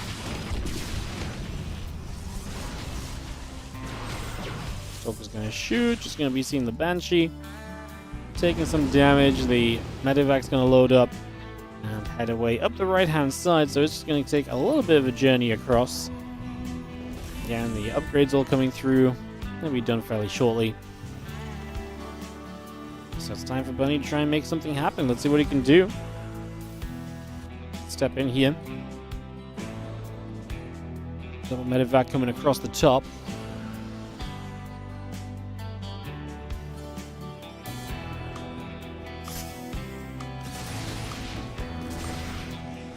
Fire will chase. Stalker gets pushed back.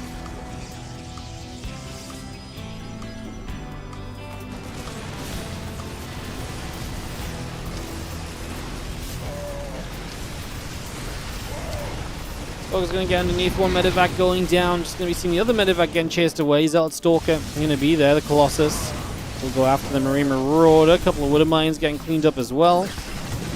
Bang bang for the couple of Zealots as well. It's going to get that picked up. I'm just going to be seeing the rest of the Stalkers and the Zealots gathering back up together. Marine Marauder Viking coming back through. Just going to step right down to that bottom right side. Another scan, the Observer going down.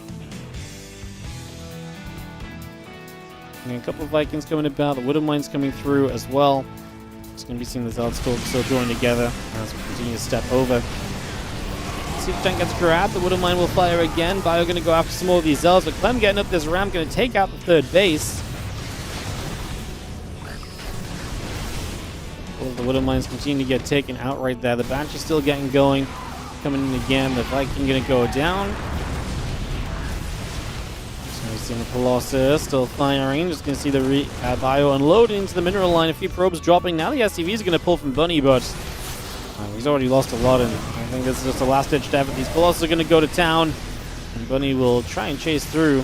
He will actually push Clem away, but obviously he had to pull all of his SCVs there just to push it back a little bit.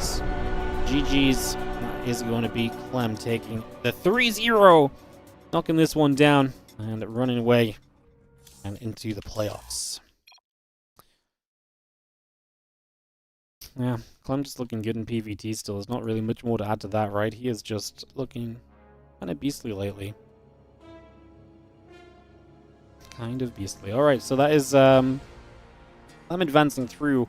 We'll not cover any more Group C, like I said. I'm trying to just hit the heavy hitters. What we'll do is hop into a little bit of Group D. And see what Group D has in store for us. I'm not sure what we want to necessarily. What time is it? It's 4:30. Trying to think about how much time I have. Think about what we might want to go into or what we have time to go into. I realistically have like about an hour left to cast.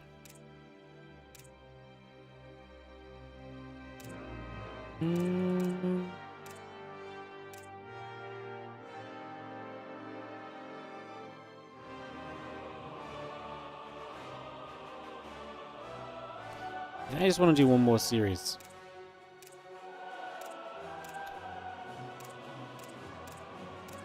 I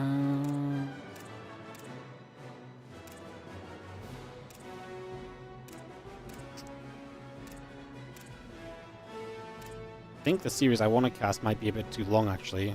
I'm looking at some of the file sizes, just as a... If I only have an hour, I want to make sure I've got time to cast it, and I'm looking at some of the file sizes, and it looks like a big series. I kind of wanted to cast Showtime Maru, after looking at the initial matches and how they went. But, it looks like it might be long. Does anyone know? Is Showtime Maru like a super long matchup? To me, it looks like it's going to be like an hour and a half or something. It looks like there's like 3 replays or something that are like super big. Did anyone watch? Does anyone know?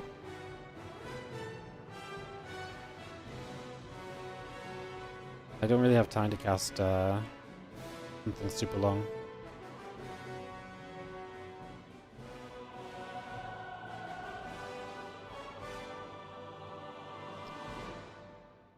Pretty sure you watched it, but your memory. Yeah. Okay, I'm just gonna play it safe, and we'll not do that one. I'm gonna do one of the other matches then. It's probably very good. Okay, I'm actually gonna look.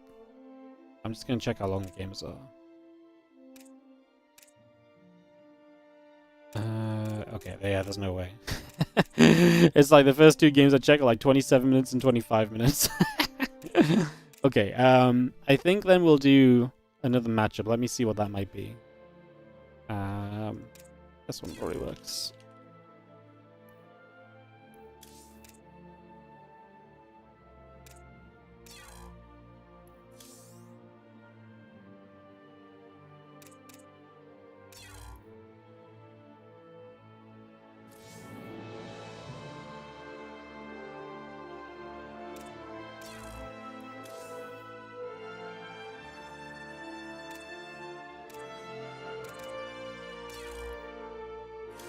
Okay.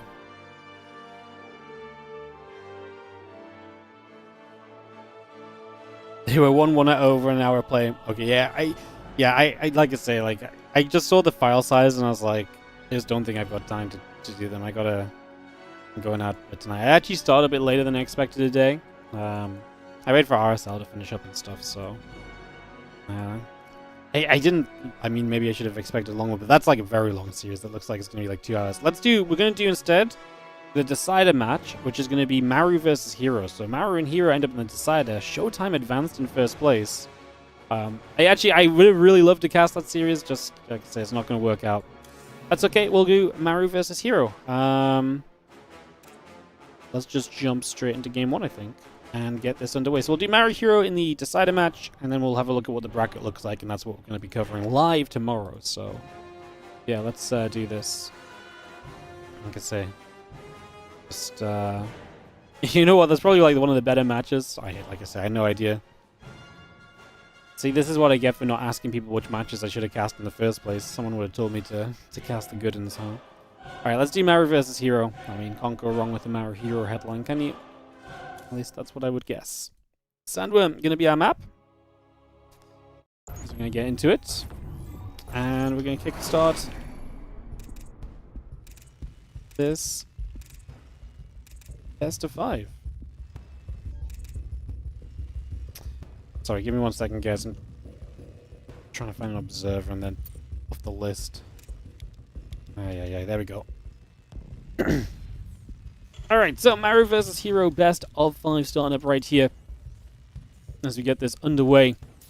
In the top right hand side, I'm going to kick things off with the blue Terran player, Maru. And in the bottom left, our red Protoss is going to be Hero.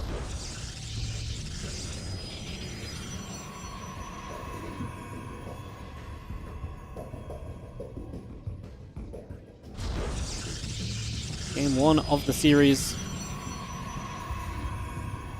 As we get this underway. And we have a look to see what happens in some TVP action between 2 Korean legends. Excited to see what these two bring. So obviously Maru must have lost to Showtime to end up here. I think Hero lost to Showtime as well. So Showtime just on a hell of a run in this group. And we get to this TVP.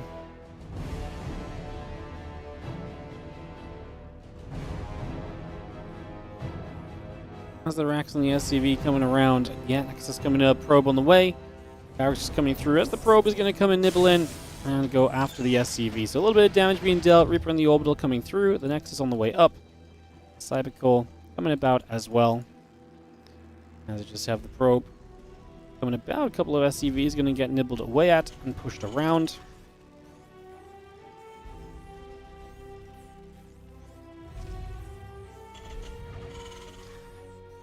Factory will be on the way. Orbital command coming about. Reaper coming through.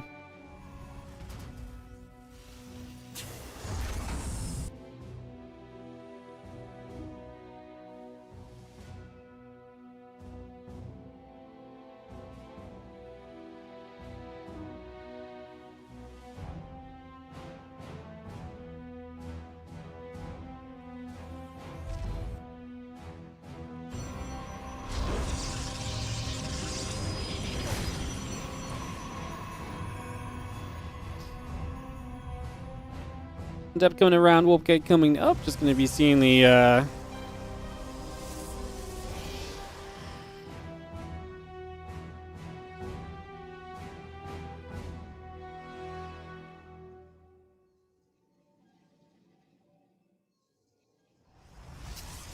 what's going on. What's up, y'all? Thanks so much for the 5-month resub. What I love even more is entering a stream to Maru. Hell yeah. You're the only one hearing very bad in-game sound quality. It should just sound normal unless something screwed up recently. But maybe someone else in chat can help you. It sounds pretty normal to me, which should just be what you guys hear. Unless some dark magic's going on. Cyclone and a couple of Marines coming up. It goes wobbly and stuff. You need to go to your settings and turn off low latency. Yeah, if you hear the music going out of tune, guys, it's low latency mode on Twitch. It alters certain kind of things to make make it lag-free, you just go to settings, click the little cogwheel on the corner of your stream, turn off low latency. It really doesn't help, and it just makes stuff sound weird. Yeah, this is it's a Twitch thing.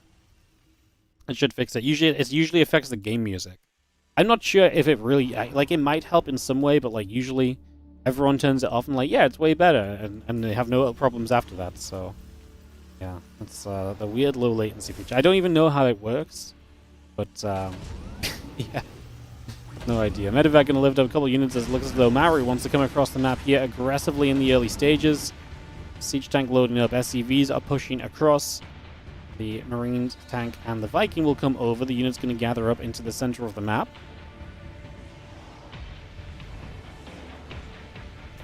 And we have a little bit of a shove in. Obviously, Hallucination's going to try and keep up to date with what's going on. And now the SCVs arriving with the siege tank as well. Hero's preparation for this is pretty minimal, no? Cybercore going to be under immediate fire. I wonder if Maru could have just gone to the front, though. There is one battery there. I'm just thinking, I mean, he could have maybe gone in range to hit down both pylons on those gateways. We're going to pop the Guardian Shield and go, because this is a Phoenix opener, something you don't see a lot. We're going to be able to eliminate the tank quickly and the Cyclone, so a lot of the higher tech units get taken out of the way very quickly. The Marines continue to fire. The tank getting lifted once again. And we'll just see the Phoenix continuing through, the tank going down. Probes still coming up. Marines and the tank continue to come over. Barracks still building up. Cybercore on the way in, and a few Marines will continue in after the Phoenix for a few more moments. The Phoenix taking a bit more damage. The Medevac will also go down. Cybernetics core in production as well. Add a few more Zealots on top of everything else. And these few Marines are just in trouble. I mean, this is just a shutdown based on the build. Phoenix are so good defensively, and in this situation, there was never enough to punish the Phoenix for being kind of built. Right? There wasn't enough Marines or Vikings or anything, or Cyclones, etc. The Phoenix were just able to come through, do their thing, which was to basically eliminate the major threats, and then the ground army afterwards was able to do more than enough to follow that on. Obviously, this is a game where there's no kind of Twilight Council upgrades, no charge, no blink. Phoenix gathering up once more here as we just take a couple seconds. The Oracle still building, Twilight and the Forge building through, the Nexus on its way, and the Cyclone and the Marines will continue to build up as well. A couple more barracks still building by as the Phoenix come through. An SCV going down for the moment. Starboard lifts off, moves off the tech lab. Phoenix coming over. Let's see the stim pack coming through. The Marines will build. And again, a couple extra gates coming by. Twilight Council and the Forge coming up. Just get settled in there as the units go back and forth. The Oracle will drop down the Stasis Ward.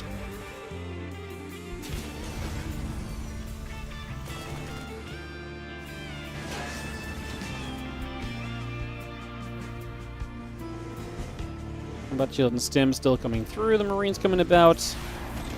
Phoenix just going to get pushed back one more time. Just going to be seeing the Marines going to be there. The Phoenix going to be shooting. And again, the charge and the +1 continue to build for the moment. As our Temple Archives and Gateways building up as well.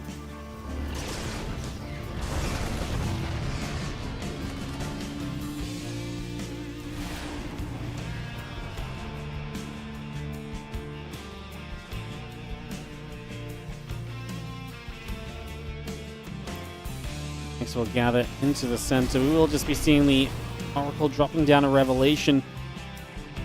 We're up to the 5 barracks here, so you can see what kind of Maru's plan is, which is just to hopefully go across the map and do something with the upgrades finishing and just hopefully have enough bio to overwhelm. But that feels unlikely with the way that this game started out, the way this first fight got going and everything.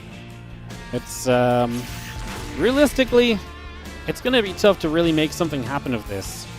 61 to 53 army supply currently, as we just have. The Phoenix gathering up overhead. The Medevac going to get jumped on. It's going to go down as well. We'll take that out already.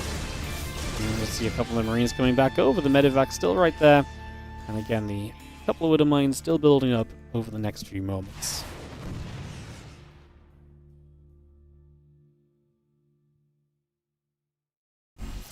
Oracle just activating through for a few SCVs. Going to be able to grab a couple already. 3-4 workers going down. Obviously, big push through the center, though. At this point, Maru only cares about one thing, and it's whether this attack can make something happen or not.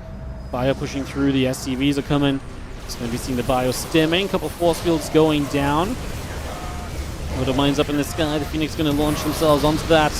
continue through. Both those medevacs now in some trouble. A couple of medevacs dropping very quickly. GG from Maru. Just initial push really got nothing.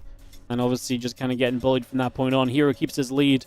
Definitely, I think just the Phoenix coming as a surprise to Maru. The build that Maru does just does not match up well against the Phoenix.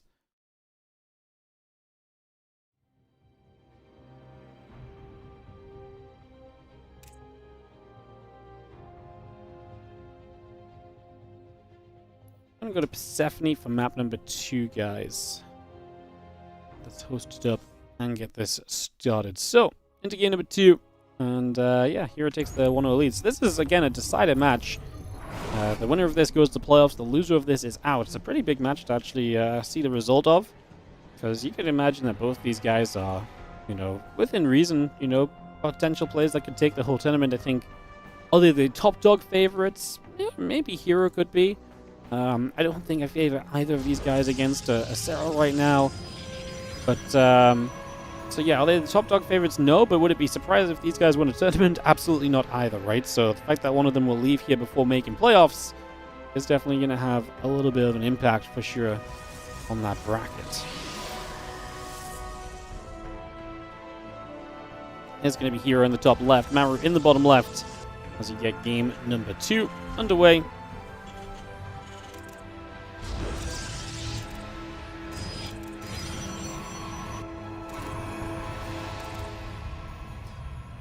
It's best of 5, of course. So, a couple more maps needed for Hero to win out.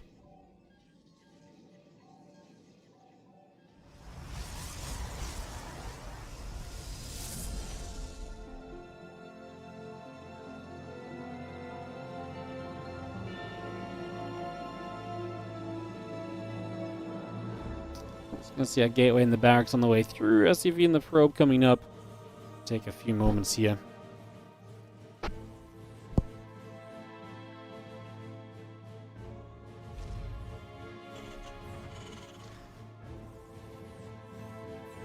Yeah, Sepico and the next coming through. Reaper and the Orbital coming about. Probe gonna nibble at the SCV.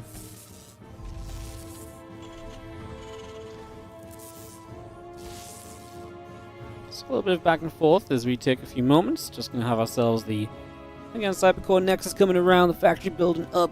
Reaper and Orbital both coming online as well. So just a little bit of everything coming through for now. We get set up here. All these early stages. Barrack's gonna drop down to Tech Lab. The factory's still producing.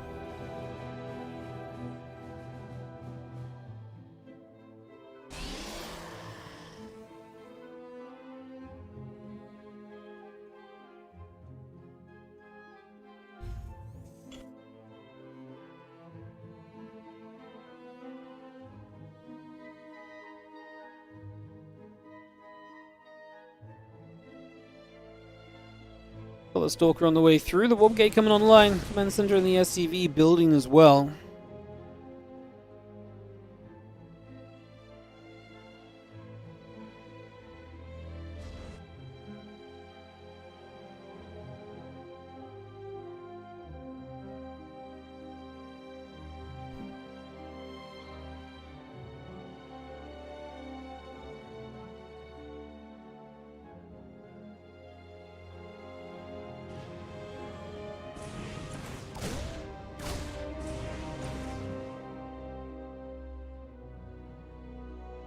We're going to go back and forth for a little bit, so a little bit of back and forth there for the moment. Nothing too crazy just yet.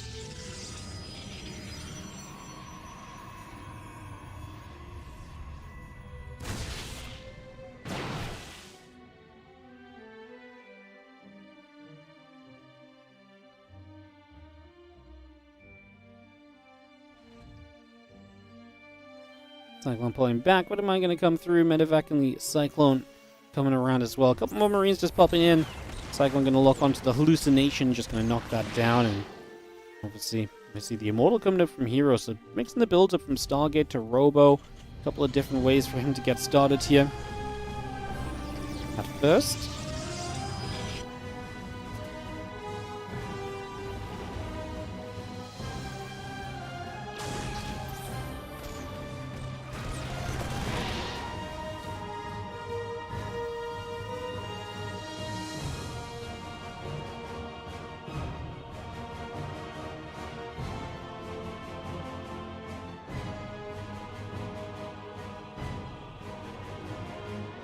Again, Macfield Accelerator coming through. Cyclone's still building up as well.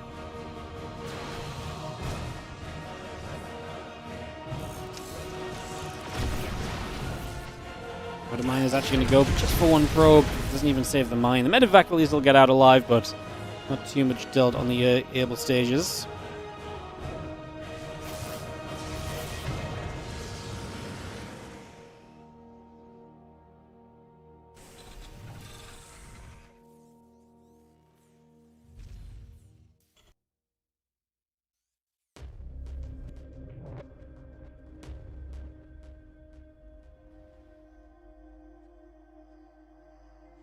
Seeing the hallucination, obviously keeping an eye on things. We are going to see the extra factories, guys. We are going to be seeing this commitment to mech as the Macfield Accelerator comes online. So Maru going to go to the mech, which is what a lot of Terrans have started to turn to recently in this matchup.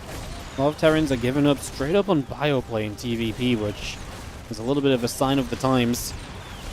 This battle mech has been fun, though, and it's definitely been potent.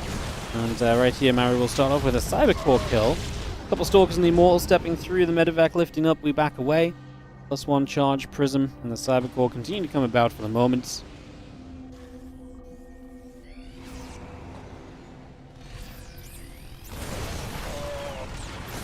we're seeing the Cyclones locking again. This is actually nice. The Macfield being done, lots of damage, and the Stalkers melting. The Immortals at least will be a pretty good standing point to kind of turn this around, but if we can get lock-ons and kind of keep away from the Immortal shots, we could do well. But then the Prism shows up and will provide some micro that will help to nullify what those Cyclones are able to achieve so far. A couple more Cyclones in production. Charge coming up, +1 attack on the way in. The Dark Shrine building up next as well as Hero brings that online. The additional gateways all being produced. So extra gates coming through. Cells in production. And we just have an attempted attack here from Hero, who wants to just go quickly into this base. Scan onto the natural. Maru's going to see the gas there, only using a single gas. Good force field's going to keep a lot of the Cyclones away. We'll lift the orbital to give us some more space to work with here. We nearly got the Prism, which would be a huge thing to get rid of because it would be able to, obviously, you know, Prism can micro and deny a lot of the Cyclone lock-ons. 3 Immortals still standing strong. 20 SCVs down. We are going to chase forward. These Cyclones looking to play clean up. The Liberator doing some good work on the other side of the map. Has been able to get a lot of probes to undo the advantage that Hero's creating here. And Hero loses everything. He does kill the Liberator. It's a 12-worker net advantage coming out of this from Hero. 12 workers killed more for him than what Maru was able to do. But Maru has triple the army supply, and he's got a healing shrine that he's going to put to use on these Cyclones, and he's going to go across the map, and he's going to push because he knows he cleaned up the majority of Hero's army.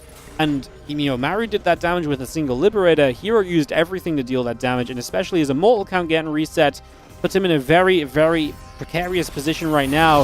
The Zealots step forward. They do have charge. That will help. The Hellbats are very tanky, and they are doing their job of also just knocking down the Zealots and clearing up a little bit of space right now. Cyclones getting some lock-ons onto those Stalkers. A couple more Zealots getting warped in. We can see the Cyclones pushing through into the natural. There's not enough here. The counter from Maru will do wonders, and it is going to work perfectly. GG's. We get tied up 1-1 as the Cyclones carry through for game 2 here. And once more, it's the mech players that are finding success for Terran players more than a bio.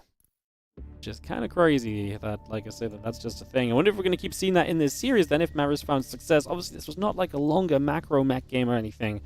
It was just a little kind of fun little kind of bit of back and forth aggression. Obviously, Maru would have been happy to go into the longer game. He doesn't set up to play like this if he wouldn't have been.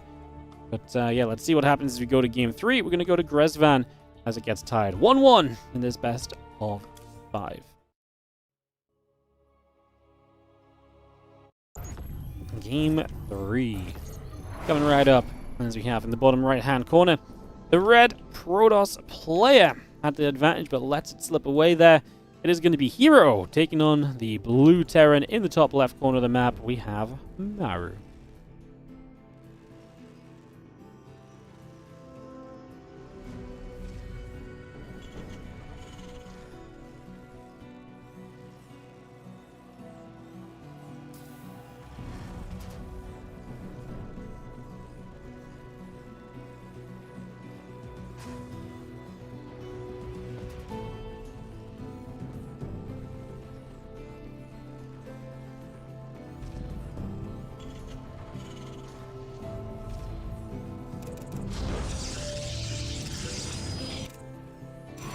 Don't mind me trying to find my observer. Not gonna get there. Alright, we'll try different obs. This one, as we hop into game number 3 of this best of 5, getting this underway.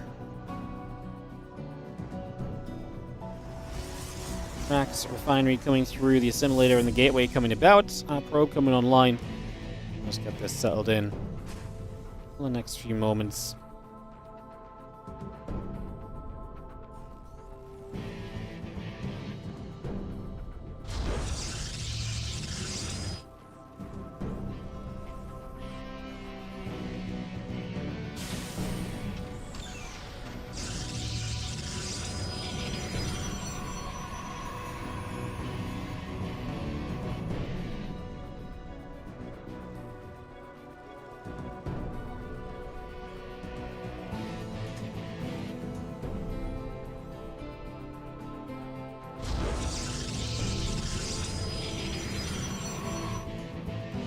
I don't know why we're fighting in chat, but chill out, guys. Don't need to debate balance. Never ends in a good place. I know the game is not in the best state right now. I think everyone appreciates that. There's no point fighting over it. Hopefully balance patch soon. Fingers crossed. Because I know matchups are definitely not in very fun places, so hopefully soon we get some switch up and some mix up. It's definitely needed, but no point fighting about it. Just chill. We can just enjoy what we've got for now, and like I say, hopefully get a balance patch soon.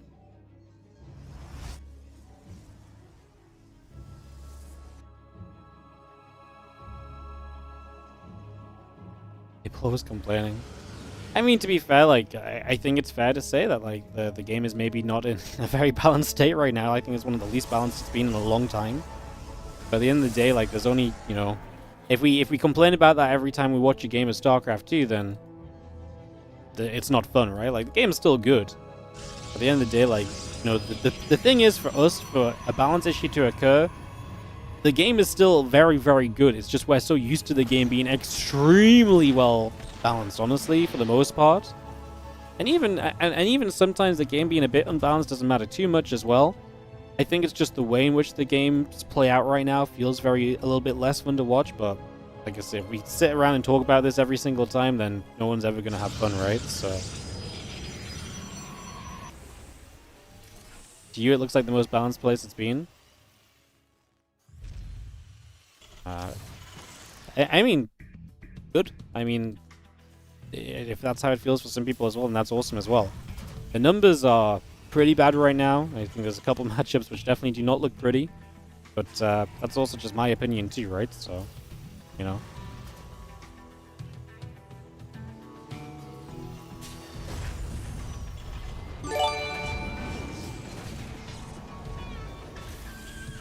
Has been adjusting and adding new builds and strategies. That's exciting. Yeah, I actually honestly seen some of the battle mech stuff work in this matchup. It's been fun. I just I'm still not convinced about playing mech in TVP. Like, I need more evidence that this is truly a thing. What happens if the pros players figure out the mech though, right? Like, what does TVP becoming again at that point, right?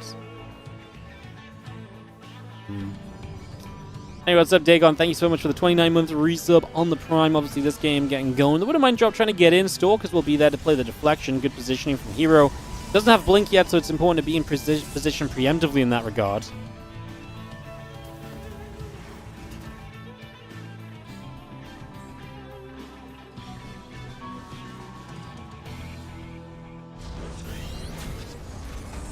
Starport is going to switch off the tech lab, and it looks as though going to make some space for some barracks.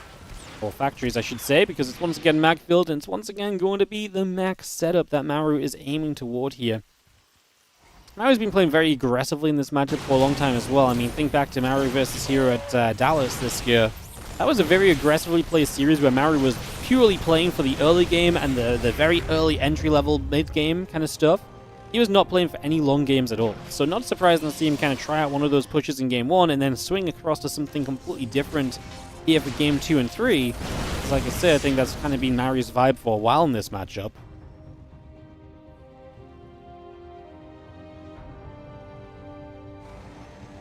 Stalkers step forward, the Cyclone And take a little volley of attacks right there, but doesn't go down. Those Stalkers trying to bully themselves for as much damage as possible. As the Stalkers step through once again. You can see the Stalkers getting turned around. The charge and the gates coming up. Robo facility coming through. The Cyclones and the Hellions continue to come about, as well as just have the Stalkers and the Sentry. Continue to get up. We are going to see a blink forward. Cyclone's going to take a little bit of damage. Few Marines taking damage. Medevac's doing some lifting. A lot of shots going back the other way. Stalk and the sentries get chased. The Locken's coming through. Potential to push this back the other direction as the SCVs going to pull back with those medevacs. A couple lost, obviously a lot of lost mine time as well for the moment. Stalkers will set up to potentially push in here one more time.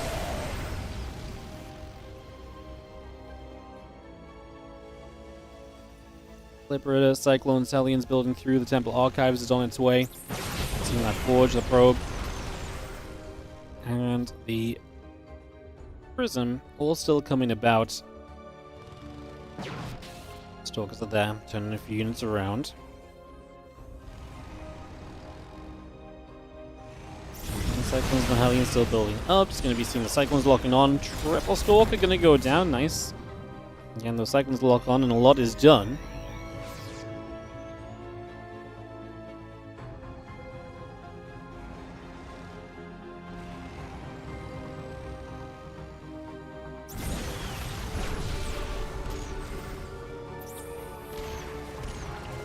Cyclone going to come about, going to grab a Stalker. That's going to be seeing a couple Stalkers coming about. The Liberator gets pushed right back into that bottom right corner. Just going to be seeing the Mortal and the Zealot still coming up. Extra gates coming through. Stalker's going to be stepping up right now as the SCVs are going to be taking some hits. The Zealots, again, on one side of this, the Stalker's on the other, and I think Maru's in trouble. Maru's in a lot of trouble. This got absolutely destroyed. Liberator in the back ain't going to change things this time. Hero going to take a 2-1 lead. GG's.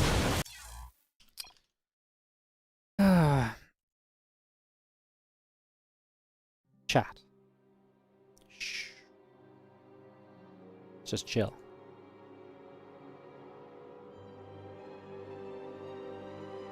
I feel like we're just... I'm not even going to say it because like, I feel like I can't join this conversation without balance whining, because if you don't, like, if you don't see TVP as being an extremely problematic matchup right now, I don't know what to tell you, because that's just a difference of opinion I can't agree on. So I can't even join in, because I'm just going to bitch and complain, basically. Like, I feel like I do very well not balance whine a lot of the time, but it's hard to cast TVP right now. I've been saying it for a while, like, this matchup is a little bit doo-doo. It's actually really good at the minute because of the mech stuff, makes it a little bit more exciting again, but, like, matchup is rough. So let's just chill. Is TVP unbalanced or just miserable? Okay, my best question in response to this is, what part of the game is meant to be good for Terran? Because in the past, Protoss used to be this... Protoss as a race has changed a lot. In the past, at one point, it was about having high-tech, powerful units and kind of getting up to those while playing on a lower economy, but eventually ending up with a very powerful army. Then Protoss became about actually being kind of a bit of a swarmier race and having good economy, expanding quickly, and being able to play with a lot of units, right? And right now, Protoss kind of just does everything, right? Like, that is the problem.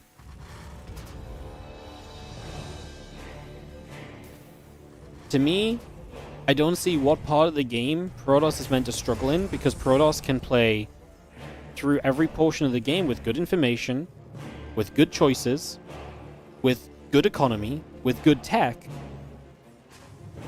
They can play greedy and be okay. Like, there's no... Like, and the only answer we've seen to some extent has been obviously the mech stuff. Before that, a little bit of the aggressive tank pushing and stuff from Terrans. Never been super fun either. But I think it's a very problematic matchup right now. I think it raises a lot of problems.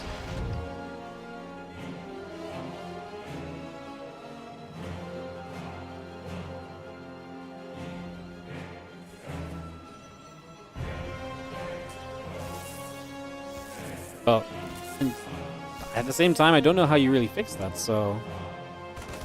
Is it as bad as when 2 base tank pushes were unstoppable? I mean, obviously recency bias makes that a hard statement to make, but I don't think anyone really enjoyed watching Terrans win off 2 base tank pushes every time that Protoss couldn't stop. I don't remember exactly when that was or what that felt like, right? So... What changes made Protoss much stronger? I think energy recharge really made it made this matchup very comfortable for Protoss because you have hallucination scouting for a lot of the game. And also I think a lot of the times when Protoss kind of get pressed right to the edge, the ability to kind of suddenly have a Templar and a couple of Storms to buy time for other Templar to gather energy is kind of insane as well. I think is a lot of the issues we're seeing, but even before Storm was kind of the problem, Protoss really, I mean, what Hero was doing, Hero really developed this matchup into something that was very powerful, which was he was able to confidently step on the map a lot of the time with 1 or 2 Colossus. And so he'd take a strong economy, step on the map. The Terran can't really drop, because if they drop, they don't have enough to defend. And if they drop, they get warped in against and defended against anyway. And so the Protoss just stands outside of the base, and then they just mass expand. That kind of style of play, I think, is what kind of created the problem, and Energy Recharge really doubled down on that a little bit. Yeah, I mean, it's a very complex situation. It wasn't necessarily just one thing. I think it's kind of the way that the matchup was developing, as well as some changes that were made in patches, has kind of combined to PvT being a very powerful matchup for Protoss right now. And that doesn't mean it's unwinnable for Terran, but I do think it's difficult to win for Terran. And what seems to be happening is that Terrans are finding less and less successful builds as well as time goes by, right?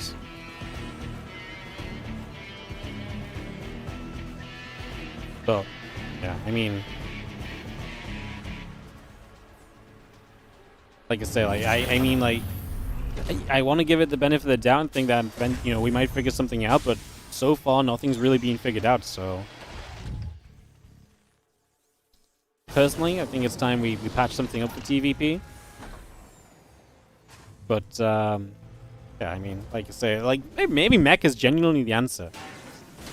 But if you followed StarCraft 2 for an extended period of time, you have to realize how comical it is to say that our answer in TVP is going to be mech. like, there's got to be something which strikes you if you're a long-time StarCraft fan, where if mech is the best answer right now for TVP, if you know the history of mech in this matchup, you have to stop and be like, huh. No? I mean, the mech has been pretty good lately. I mean, I'm also out of touch a bit, guys. I've also not watched StarCraft for like 10 days, and that's a long time in the meta, so also things might have changed. I'm not sure if mech is the be-all and end-all still that people are going for and stuff, but yeah.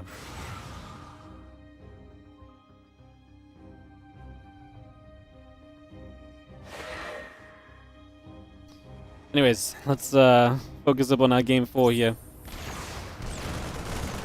Cycling gonna lock on. We're going to see this Adept is going to go down.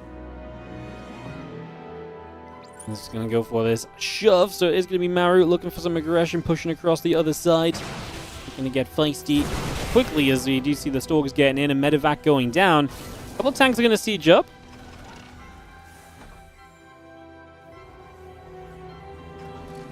Only 24 SCVs in this game for Maru. He has had a rough opener while being balance winding away.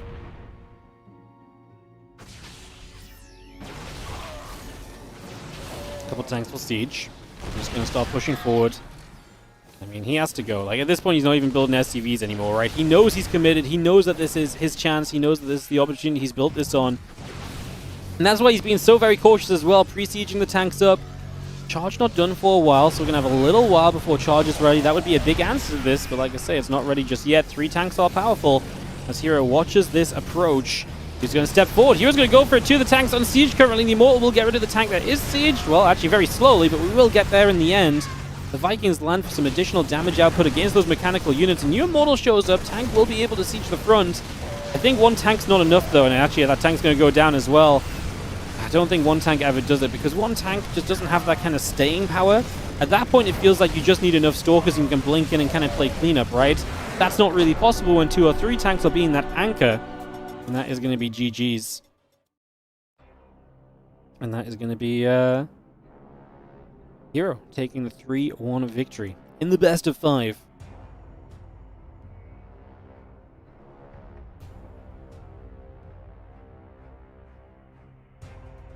GG's. Alright. Everyone's out. Okay, this was not as fun of a series as apparently the Showtime Maru run. Maybe I should have just cast it and just seen how far we could go, but I gotta go and do live things though. But fun first stream back, guys. Let's actually have a look at the bracket then. And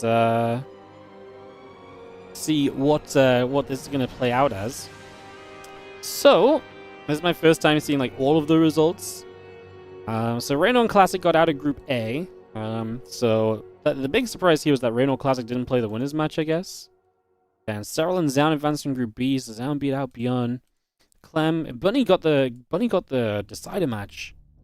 He beat Solo again. That's pretty sick. Bunny going 5-1 against Solo on a day is pretty sick, because Solo's ZVT can be really good.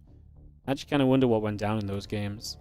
And then in Group D, it was Hero. We obviously just saw getting out in second place. We didn't see the Showtime Maru match, but man, look at Showtime going 5-3. 2-1 Hero, 3-2 Maru. I wish I got to see that Showtime Maru series. Not meant to be today, though.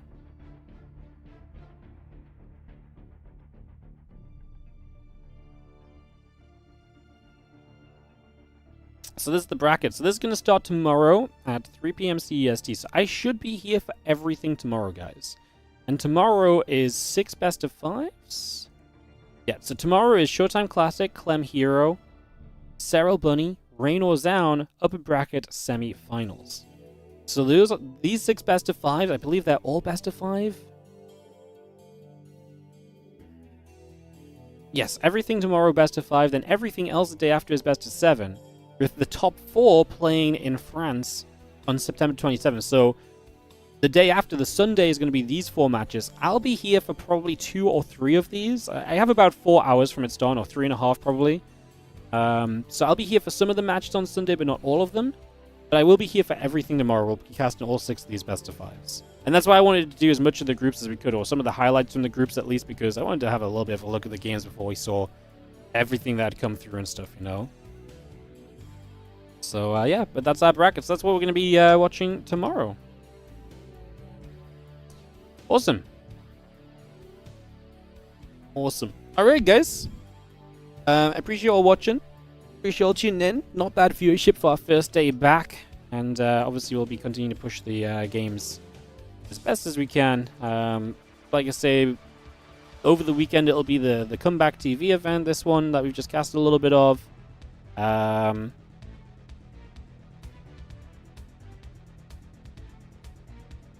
And then WardiTV Mondays on Monday, and then we're going to have Team Liquid Map Contest team game matches next week as well. So that should be a lot of fun too. So yeah, that's what's going on. Awesome. All right, I'll see you guys later. You guys have a great rest of your day. And yeah, I'll see you guys tomorrow for the playoffs. Bye. Set of ads on the outro, and we'll host someone up when we're done. Bye, bye, bye. Thanks for watching.